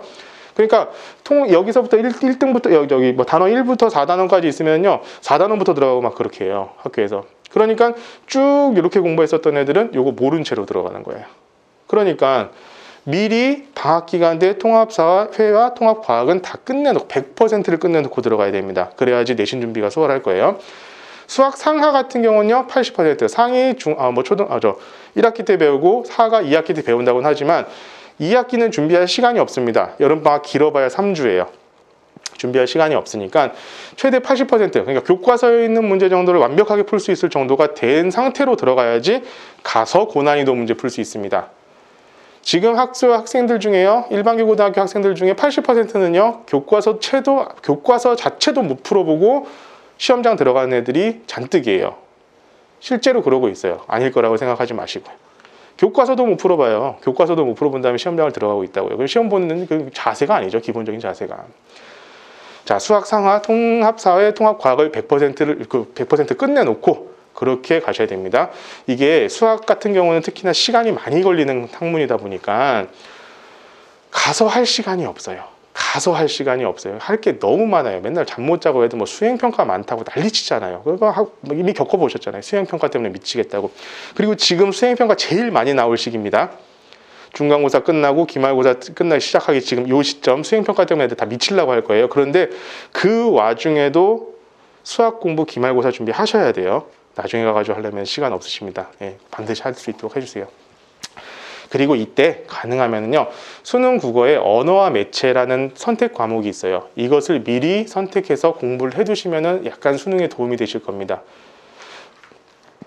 국어도요, 언어와 매체와 화법과 작문 둘 중에 하나를 선택을 해가지고 수능을 보게끔 돼 있는데요. 언어와 매체가 점수가 높아요. 아까 말한 표준 점수가 높아요. 왜냐하면은 언어와 매체는 문법이에요. 문법. 화법과 작문은 그냥 독서, 비문학 이런 느낌이에요. 근데 애들이 문법 같은 거 공부를 해본 적이 없으니까, 해둔 적이 없으니까 그냥 책 보면 되는 거지 해가지고 화법과 작문을 제일 많이 신청을 하거든요. 거의 다 많이 신청을 하는데 화법과 작문이 어려워요. 생각보다 공부하기 어렵고, 대신 언어와 매체 같은 경우는 한 번 제대로 공부를 해두면요 그것을 유지만 하면 되니까 나중에 시간을 굉장히 많이 절약할 수 있습니다. 그러니까 여기서는 제가 여기다 관리라고 써놓은 것들은 이런 것들이에요. 자, 이때 방학 기간 때 언어와 매체 다 끝내놨어요. 그런 다음에 딱 그냥 아무것도 안 하고 있으면 수능 가가지고 다시 시작해야 돼요. 한 번 딱 끝내놓은 것들은요 계속 그래도 뭐 일주일에 한 번씩이라도 리마인드를 시켜줄 수 있어야 돼요. 이 친구들을. 그렇게 해야지 그게 반복이 돼가지고 나중에 수능까지 연결이 될 겁니다. 자, 고등학교 2학년 되면 이제 마지막 놀 수 있는 시간이다라고 생각을 하는 친구들이 가끔씩 있습니다. 이때가 사실 해야 할 것이 제일 많은 시기입니다. 왜 그러냐면은 자, 수능 과학과 사회 과목을 이때부터는 시작하셔야 돼요. 아까도 말씀드렸던 사회탐구 같은 경우는 생윤사문, 과학탐구 같은 경우는 지구과학, 생명과학 정도를 이때부터 인터넷 강의 같은 것들, 인터넷 강의 요즘 너무 잘 돼 있거든요. 그런 거 하나 딱 잡아놓고 다 듣고 하나 커리 다 타가지고는 그 다음에 공부 시작하시는 거예요. 다 그냥 방학 기간에 다 끝내야 돼요.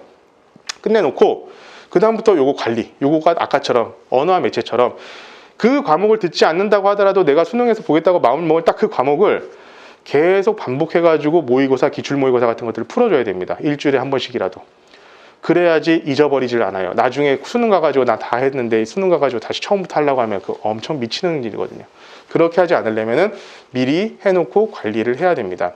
자, 수학 1하고 수학 2는요, 이때요, 직접적으로 이제 2학기 때, 2학년 1학기 때부터 수학 1이 들어가니까 당연히 학습을 해야 됩니다. 수학 1과 수학 2는요, 조금 이따 설명드리겠지만 이 공통 과목으로서 실제로 수능에서 점수를 좌우하는 과목이에요. 등급을 좌우하는 과목이 돼요. 그러니까 미리 해둬야 되는데 실제로 수학 2 같은 경우는요, 어머님들께서, 아버님들께서 입시를 할 때부터 지금까지 단 한 번도 입시에서 빠져본 적이 없는 미적분입니다. 수학 1이요, 지수, 로그, 삼각함수, 수열 요걸 배웠는데요. 애들이 미쳐요. 처음 배우는 게 그냥 뭐 익숙해지기도 전에 탕탕탕탕 머리를 때린다고요. 그래서 빠른 애들은요, 제가 이것을 어지간하면 중학교 때 끝내도록 해요. 그래야지 사실 구구단하고 똑같거든요. 그냥 단순히 로그 계산을 하면 되는 건데 그 로그 계산을 하기 위해서 구구단을 외워야 되잖아요. 곱셈을 하려면 구구단을 외워야 되는 것처럼 그 구구단을 머릿속에 외운 상태에서 이게 학습을 해야 되는데 그것이 안 외워지는 거예요, 얘네들은. 그러니까 그것을 꾸준히 연습을 해야 되다 보니까 특히나 수학 1 같은 경우에는, 자, 수학 2는요 굉장히 좀 이렇게 뭐라고 해야 되죠? 이렇게 체계적인 과목 구성이 되어 있다고 해야 되나요? 그렇게 되어 있는 반면에 수학 1이 되게 엄해요. 이거 좀 익숙해질만 하면은 딴 거 나오고, 익숙해질만 하면 딴 거 나오고, 막 이런 식이에요. 그래서 그게 좀 힘들거든요. 그래서 요거 미리 준비를 해야 되는데, 이거 나중에 1학기 때 수학 1 끝내고 2학기 때 수학 2 하는 동안요, 애들 다 까먹어요, 수학 1을. 그러고 나서 3학년 올라갈 때는 미적분이나 확통 둘 중에 또 하나 해야 되잖아요. 그걸 2개 다 하는 과목 학교도 많습니다, 천안에는. 그런데 그때 수학 1 다 까먹고 있다가 나중에 다시 시작하려고 하면요, 기억 안 나요.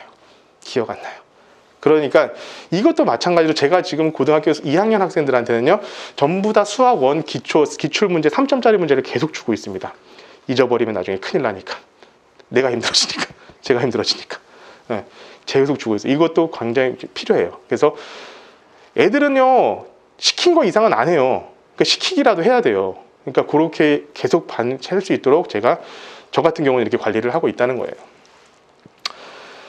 자, 이건 이제는 이제 예비 고2쯤 되면요, 학생부 세특 관리 같은 것들을요, 이제부터 작품을 만들어 나가기 시작해야 되는 시간이거든요. 그러니까 이거는 혼자서 하기가 좀 힘드니까 이것은 제가 보기에는 그냥 컨설팅 받으시는 게 나아요. 예. 자, 예비 고3. 자, 예비 고3에서 내가 수능 최저를 맞추겠다라는 마음이 딱 있으시면요, 올라가는 시간 동안에 수능 준비 70%는 맞춰 놓은 상태로 시작하셔야지 훨씬 더 유리하게 대학 입학을 대입을 준비하실 수 있을 겁니다. 제가 지금 이 시기에 여러분들을 모신 이유가 사실 이것 때문이에요. 수능 준비 70% 정도를요, 다음 해, 그러니까 내년도 2월까지는 마치셔야 돼요, 학생들이. 그렇게 해야지 수능 준비 제대로 할 수 있을 겁니다. 자, 선택 과목 이제 선정을 해야겠죠. 이제 수학 같은 경우 이제 다시 좀 다음 단원에서 말씀드리겠지만 기하, 미적분, 확통 3개 중에서 하나를 선택을 해야 됩니다. 자, 기하 선택을 좀 지향해 줬으면 좋겠어요. 요것은 이따가 왜 이유를 좀 말씀을 드릴게요. 그런데 일단 선택했으면 절대 나중에 바꿀 생각하지 말라라고 꼭 말씀드리고 싶습니다. 이게 왜 그러냐면요. 제가 올 초에도 분명히 얘기했어요. 니들 중에 확통, 기하, 미적분 3개 다 하는 애 분명히 나온다. 수능에서. 미친 짓인 것 같죠. 근데 그렇게 해요. 미적분 처음 시작해요. 어려워요. 포기하고 기하해요. 근데 기하가 뭐가 안 돼. 확통하고 앉아있어요. 그런 학생이 저희 학원에도 있었어요. 지금은 저희 학원에 나갔지만요. 실제 그런 학생이 생긴다니까요. 한번 마음 먹었으면은 끝까지 가야 돼요. 근데 제일 처음에 제대로 선택할 수 있도록 해야 되죠. 자, 2학년 학생부 점검한 다음에 3학년 학생부를 미리 확정을 시켜 놓는 것이 좋습니다. 학생부가 미리 준비가 되어 있어야지 시간을 아낄 수 있어요. 학교에서 공부하는 시간을 아낄 수 있다는 거예요. 자, 방학 기간에 수능 전 과목 2, 3등급을 만들어 놔야죠. 이 얘기입니다. 겨울방학 때 2학년 2월 달까지 해가지고 요걸 다 만들어 놔야지만이 자, 딱 학교 들어가면서부터 바로 모의고사 실질 볼 수 있어요. 자, 인터넷 강의 들으면서 공부하는 애들이 가장 큰 문제점이 뭐냐면요. 개념만 맨날 듣고 지가 그 시간 동안 공부한다고 생각해요. 개념을 듣고 끝나지 않아야 돼요. 문제를 풀어봐야죠. 그거에 대해서. 그러니까 개념만 듣고 1년 동안 듣는 애들이 있다니까요. 실제로. 자기가 또 다시 한번 듣고 있다고. 문제 풀라고 모의고사 그러면 또 말 안 들어요. 그럼 모의고사 매주 푸는 애하고 어떤 게 유리할까요? 얘네들이요. 모의고사를 1년 동안 일주일에 한 번씩 매일 본다고 한번 생각을 해보세요. 그러면 50번 정도 보는 거거든요. 그러면요. 수능 문제요. 80%는 그 안에서 나올 수밖에 없어요. 그거 이상을 벗어나지 못합니다. 절대로. 그러니까 모의고사를 계속 많이 풀어봐야 되는데 이 모의고사 제가 지금 하고 있는 게 요거예요. 사실은. 요거는 일단 기본적으로 다 해야 되고 그 다음부터는 모의고사를 계속 풀어볼 수 있도록 애들이 시간이 없거든요. 시간이 없으니까. 그래서 모의고사를 계속 풀어볼 수 있도록 해야지 됩니다. 이거 굉장히 중요하니까 제발 이거 좀 많이 했었으면 좋겠어요. 애들이 재수생하고 현역하고 가장 큰 차이가 이거예요. 재수생은 재수학원 들어가자마자 매일 보거든요. 이거를 1년에 한 100번은 볼 거 아니에요. 그러면 일주일에 2-3번 본다 치더라도 그 100번 보는 애들하고 싸움이 되겠습니까? 안 된다는 거죠. 그리고 시간 안배라든가 이런 것들 다 해야 되는데 그런 것들 열심히 맨날 똑같이 준비했던 애들하고 그냥 맨날 개념 강의만 이렇게 해가지고 보던 애들하고 비교가 안 된다는 겁니다. 비교가 안 돼요. 자, 그래서 저는 수학을 가르치는 사람이니까 수능 수학이 어떻게 바뀌는지에 대해서 간단하게 말씀을 드리겠습니다.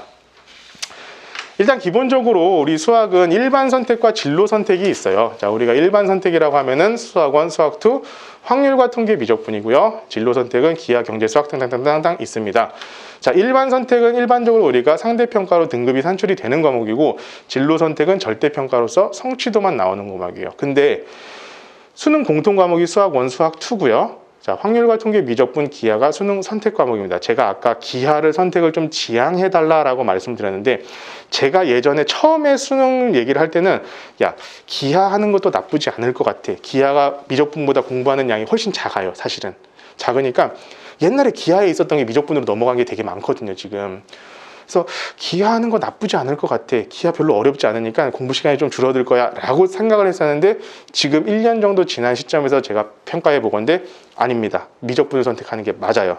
왜 그러냐면 애들이 성취도가 나와버리니까 절대평가니까요. 학교에서 수업을 들어도요. 공부를 제대로 안 해요. 그러니까 긴장감이 엄청 떨어져 있는 상태에서 공부를 하게 되더라고요. 그래가지고 잘 안 하고 그리고 공부하기 싫은 우리 학생들이 대거 기하로 몰려들고 있습니다. 그러면 그게 왜 문제가 되는지 다음 장에서 말씀을 드릴 거예요. 자, 우리 2022학년도 올해부터 수능은 이렇게 바뀝니다. 공통 과목은 수학1, 수학2로 해가지고 총 22문항이 되고요. 자, 선택 과목은 확통, 미적분, 기하 중에서 한 과목을 선택해가지고 8문제를 풀게 되는데요. 자, 미적분과 기하가 이제 이과 과목이라고 보시면 될 것 같고 확률과 통계가 문과 과목이라고 보시면 될 것 같아요. 여기 있는 문제 문항수 같은 경우는요. 그냥 거기 밑에 적혀 있으니까 한번 쭉 보시면 될 것 같습니다. 근데 일반계 고등학교에서는요. 이 공통 과목을 보통 고등학교 2학년 때 배워요. 2학년 때. 그리고 선택 과목 같은 경우 보통 3학년 1학기 때 배우는데 조금이라도 생각이 있는 학교 같은 경우에는 확률과 통계나 미적분 둘 중에 한 개만 들어도 상관없게 만들어 놓습니다. 조금 생각이 있는 학교들은요. 근데 대부분의 생각이 없는 천안계 일반계 고등학교에서는요, 이과 애들이요 확률과 통계 미적분을 두 개 다 듣게 하고 있어요. 미치는 겁니다. 3학년 1학기 때요, 이것만 해도 시간이 없어요. 자, 앞서 말씀드렸지만 확률과 통계 미적분은 둘 다 상대평가로 등급이 산출되다 보니까 여기서 등급 말아먹으면요 대학 못 가는 거예요. 그런데 여기서 두 개를 다 듣게 하고 해버리면은 이것도 등급 나오고 이것도 등급 나오고 애들 미쳐버리는 겁니다. 그런 학교가 천안에 많이 있어요. 그리고 그런 학교들 애들이 성적 받기가 굉장히 어려워요. 실제로 그렇습니다.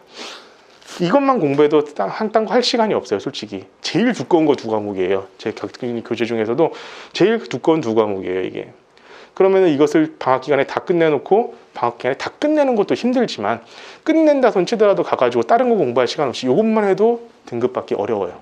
실제로 그렇습니다. 자, 가장 큰 변화는요, 문이과의 구분이 폐지됐다는 거예요. 그걸 좀 자세하게 좀 설명해 드릴게요. 예전에는 가형, 나형을요 등급을 따로 냈어요. 그러니까 문과 애들 따로, 이과 애들 따로 등급을 냈어요. 자, 그랬는데 지금은요, 선택 과목과 무관하게 공통으로 등급 산출하는 겁니다. 그러니까 어떤 것들을 선택하는 데 따라서 내가 등급에 차이가 생길 수가 있는 상황인 거예요, 지금. 자, 그러면은 일단은 첫 번째로 내가 희망하는 학과가 어떤 특정한 과목을 요구한다. 확률과 통계, 미적분, 기하 3개 중에 아무거나 해도 돼 라고 하는 학과가 있고, 미적분이나 기하 둘 중에 하나만 선택해 라고 있는 학과가 있어요. 보통 이공계학과가 미적분, 기하 중에 하나를 선택하게끔 합니다. 그러면은 이것을 일단 먼저 확인을 해야겠죠. 자, 그러면 결론적으로는 상위권 대학 가기 위해서는요, 수학 굉장히 중요하고요, 미적분이 절대적으로 유리합니다. 지금부터 하나씩 보여드릴게요. 인문계열이에요. 인문계열. 정시에서 인문계열인데요, 자, 수학 가중치가요 국어보다 높습니다. 인문계열인데도 그래요. 수학 잘하는 애들이 대부분 공부 잘한다는 걸 대학에서도 알아요. 그러니까 수학을 잘해두면은 굉장히 유리해요, 입시에서. 자연계는 오죽하겠습니까? 훨씬 더 많아겠죠. 절대적으로 유리할 수밖에 없어요. 그런데 자, 요겁니다. 작년도예요. 작년이죠. 재작년입니다. 재작년. 수능 가형 인원 분포하고요, 수능 나형 인원 분포예요. 자, 보실게요. 수능 가형 최고 점수가요, 표준 점수로 치면 134점 정도가 나옵니다. 나형 가장 높은 점수가 149점이 나와요. 인문계들이요 점수를요 훨씬 더 높게 받았어요. 이게 아까 얘기한 지구과학하고 지구과학하고 물리하고의 차이하고 비슷해요. 공부 잘하는 놈들만 몰려있어요. 이렇게 애들이 다. 여기 공부 못하는 애들이 몰려있고요. 그러다 보니까 조금만 여기서 잘해도 높은 점수를 받는 거고요, 여기는 아무리 잘해도 높은 점수를 받기 어려운 거예요. 그런데 여기서는 큰 문제가 없었어요. 왜냐하면 얘랑 얘를 등급을 따로 산출했으니까. 문과 따로, 이과 따로 산출했어요. 그래서 문이과가 공통으로 들어갈 수 있는 학과, 가장 대표적인 게 간호학과였어요. 간호학과 애들은 문과 애들이 쓸고 갔어요. 휩쓸어 갔어요. 얘네들이 점수로 타치 만점 맞으면 149점이 되면 134점이 되니까요. 10점 넘게 차이가 나잖아요. 지금 만점을 받으면. 그냥 등급으로만 봤으면 큰 문제가 없을 텐데, 이렇게 놓고 보니까 애들이 훨씬 문과 애들이 유리했던 거예요, 그 대학 가기가. 그런데 지금은 얘네들이 미적분을 선택하고 얘네들이 확통을 선택한 다음에 짬뽕 해가지고 등급을 매겨버립니다. 어떤 일이 벌어질까요? 자, 그러면은 이걸 선택하셔야 돼요. 일단 공통 과목이 있고요, 선택 과목이 있어요. 그러면은 자, 이제 이 선택 과목들을, 자, 미적분 있고 기하 있고 확통이 있잖아요. 미적분, 확통만 이렇게 말씀드려볼게요. 미적분이 있고 확통이 있는데요, 미적분 애들이 문제 어렵고 확통 애들이 문제가 좀 쉬워요. 제가 봐도 계속 그래요. 그럼 확통 애들이 너무 유리하잖아요. 그래서 얘네들이 어떻게 조정 과정을 거치냐면요, 자, 미적분 본 애들 다 수학 1, 2 공통 과목 점수 모아, 확통 본 애들 공통 점수 모아. 그런 다음에 그러면 어디 애들이 잘 받겠어요? 미적분 애들이 훨씬 더 수학 공통 과목을 잘 받겠죠. 그 잘 본 애들에 대해서 가중치를 미적분의 점수를 줘버립니다. 그러니까 미적분 애들이 점수가, 실제로 미적분은 3문제 틀리고 확통은 3문제 틀렸는데도 표준 점수가 미적분이 높아요. 그런 사태가 벌어지고 있어요, 지금. 그러니까 여기 있는 미적분 애들이 공통 과목을 다 잘 보니까 미적분에 가중치를 받는 거예요. 확통 애들 아무리 잘 봐봐야 얘네들이 다 확통 여기서 지금 다 난리를 쳐놓고 있기 때문에 여기서 가중치 점수를 못 받고 있는 거고요. 그래서 미적분하고 기하 선택한 사람이 결국엔 지금은 성적이 높게 나올 수밖에, 표준 점수가 높게 나올 수밖에 없는 상황입니다. 자, 정시 상위권 대학은 그래서 문과는 이과 학생이 가게 될 거예요. 왜냐? 수학 점수가 굉장히 중요한데 이과 확통이나 기하 선택한 애들이 수학 점수가 잘 나올 거기 때문에. 자, 이게 종로 하늘교육원에서 2022학년도 올해 지금 어떻게 될 것 같냐 이거였습니다. 자, 2022학년도에 건국대학교의 미래에너지공학과 갈 수 있는 정시 점수가 이게 지금 표준 점수예요. 표준 점수로 환산된 겁니다. 288점 정도면 갈 수 있을 것 같다라고 돼 있어요. 이게 지금 자연계열입니다. 인문계열 같은 점수로요, 고려대 통계학과 갈 수 있어요. 저는 고려대 갈 겁니다. 저라면 고려대 갑니다. 요즘에는요, 복수 전공이나 자율 전공 이런 것들이 엄청나게 활발하게 돼 있어요. 내가 통계학과 갔다고 통계학과로 졸업할 필요가 없어요, 지금은. 난 고대 간다는 거죠. 지금 건대하고 고대가 이렇게 돼 있어요. 서울시립대 도시공학과 갈 수 있는 정도의 학생이면은 연세대학교 갈 수 있다는 겁니다. 전 연세대학교 갈 것 같아요. 네. 그래서 문과대학 학생들이 나중엔요, 지금 문과대학의 조금 상위권 학과, 특히나 경제경영, 제일 만만하거든요. 이과 애들이 보기에는.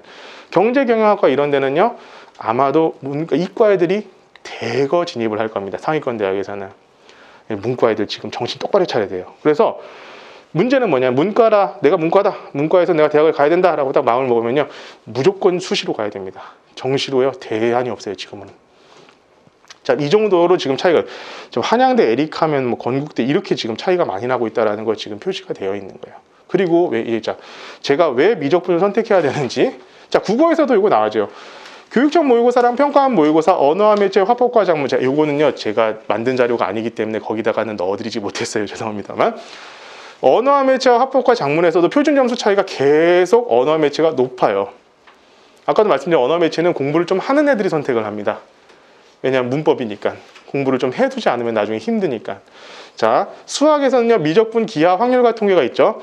지금 미적분 점수랑 확률과 통계 점수 차이를 보시면 7.5점, 2, 4, 6 이렇게 나와 있어요. 계속 이만큼의 차이가 나는데 4점에서 6점이면은 아까 말씀드렸지만 그 입시 우리 표진표에 배치표에 한 칸 차이예요. 한 칸 차이.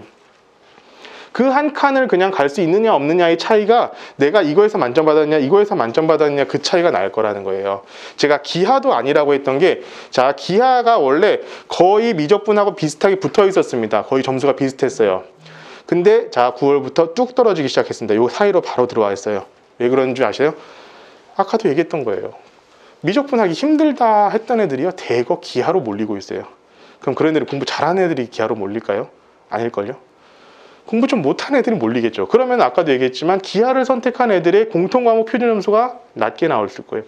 그러면은 그 가중치를 받을 수가 없어요, 기하는. 그래서 미적분으로 밀고 가셔야 됩니다. 어지간하면 그냥 미적분 하라고 하세요. 제가 그래서 요즘에는요, 애들한테는요, 야, 미적분 뒤에 4점짜리 세 문제 포기하고 가. 일단 무조건 공통과목에 올인해. 왜냐하면은 공통과목을 잘 받아둬야지만이 내가 가중치 점수를 더 많이 받을 수 있기 때문에, 조정 점수를. 지금 이제 한 달 남은 18일 남은 그 친구들한테는 제가 계속 그런 식으로 얘기를 해주고 있어요. 자, 이건 제가 만든 자료가 아니라 그냥 나와 있는 데이터 자료예요. 그걸 가지고 지금 설명을 드리는 거고요. 자, 이과라면 가능한 미적분을 선택하는 게 현재로선 맞습니다. 자, 이 학습 마인드가요, 굉장히 달라요. 아까도 등급 나오는 과목과 등급 나오지 않는 과목의 마인드가 굉장히 달라진다는 거예요. 그렇기 때문에 그렇고, 수학 약한 애들이요, 기하로 옮기고, 야, 미적분 할 거 많대, 근데 기하는 할 거 별로 없대 라고 생각하는 애들이 대거 기하로 몰리고 있습니다. 자, 문과라면 확통이지만 조금 시간이 허락하는 학생들이라면 미적분 하는 것을 추천드리지만 이거는 거의 불가능한 일일 것 같아요. 불가능하지만 어쨌든 제가 드리고는 싶은 말씀이기 때문에 한번 이게 써놨고요.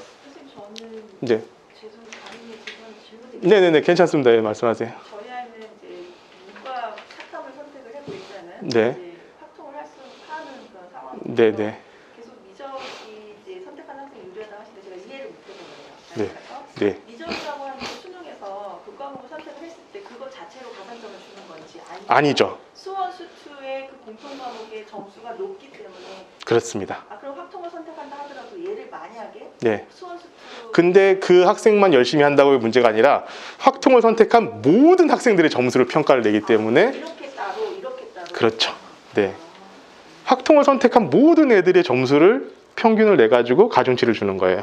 그러니까 선택 과목에 따라서 학생들을 평가한다는. 그렇죠. 그렇게 한 다음에 표준 점수를 조정 점수를 그러니까 이 뭐라고 합니까? 아, 죄송합니다. 이 선택 과목 미적분, 확통, 기하의 그 어떤 변별력을 줄이는 거예요. 얘네들을 선택했다고 해가지고 얘는 어렵고 얘는 쉬우니까 얘가 점수를 잘 받으면 안 되게끔 얘네 변별력을 공통 과목 점수로 조정을 한다는 거죠. 네, 그러니까 대부분의 공부 잘하는 애들이 미적분, 아까 보셨지만 미적분 애들이 많이 공부 잘하는 애들이 몰려 있을 것이고, 그런 애들이 공통 과목을 잘 볼 테니까 당연히 미적분에 조정 점수가 많이 갈 수밖에 없는 거죠. 네, 좀 이해되셨습니까? 네. 자, 우리 수학 1과 수학 2가 선택 과목에 비해서 중요도가 높다라는 건 바로 그것 때문이에요. 이걸로 어떤 그 선택 과목에 대한 가중치 점수를 주기 때문에 이것을 그래서 중요하다고 생각하시면 되고, 자, 수학 1, 2, 수학 2가 요즘 선생님들은 그렇습니다. 어렵다, 점점 더 어려워지고 있다라고 이렇게 얘기를 하시는데, 수능을 오랫동안 준비하셨던 선생님들하고 얘기하면은 조금 얘기가 다릅니다. 저도 마찬가지고요. 저는 이제까지 수능은 한 번도 놓아본 적이 없는데 점점 더 경향성은 명확해지고 있다라고 저는 말씀드리고 싶어요. 그러니까 물어보는 건 뻔해지고 있어요. 그 물어보는 방식이 조금 차이는 있을지언정 네가 이것을 정확히 알고 있어? 라는 것을 물어보는 거에는 전혀 차이가 없이 점점 더 명확해지는 것을 물어보고 있다 라는 것을 좀 말씀을 드리고 싶어요. 그래서 수학 1 같은 경우에는 기출문제가 그렇게 많지가 않습니다. 지금 이제 요번에 새로 들어온 과목이어가지고 개념 위주로 좀 정확하게 공부하는 게 좋고, 수학 2 같은 경우는 아까도 말씀드렸지만 어머님 아버님들 입시 때부터 지금까지 단 한 번도 입시에서 빠져본 적이 없는 녀석이에요. 기출문제만 풀어도요 한 3년 정도 풀 수 있어요. 그러니까 이런 것들은 기출문제 위주로 좀 학습을 하는 것이 좋다라고 저는 생각을 하고 있고요. 자, 점수로 계산을 해드릴게요. 3점을 다 맞으면요, 3.2점을 다 맞으면요 48점 받습니다. 예, 절반도 못 맞는 거예요. 결국 문제는요 4점짜리에서요. 자, 우리가 보통 킬러라고 하면은, 자, 킬러라고 하면 어느 정도 문제냐면은 15번, 22번, 30번 이렇게 세 문제 정도 하고, 거기다 조금 넓게 잡아가지고 보는 게 14번, 그리고 21번, 28번, 29번, 28, 29 이 정도를 보고 있는데, 얘네들 빼고, 킬러 빼고 나머지 4점 10문항에서 결판이 납니다. 결국 지금요 가장 준비를 잘해야 되는 학생들은 일단 48점 확보를 우선 해야 돼요. 3점짜리 문제는 그냥 나오면 다 맞아야 돼요. 그거는 일단 준비를 다 하셔야 되고, 그것을 고등학교 지금 준비 다 끝내놔야 되고, 자, 방학 기간 때요 요 4점짜리 문제 푸는 방식을 계속 배워야 됩니다. 그래가지고 마지막에 킬러까지 우리가 손을 댈 수 있을 정도로 학습을 해둬야지만, 그래야지 수능에서 좋은 점수를 받을 수밖에 없으실 거예요.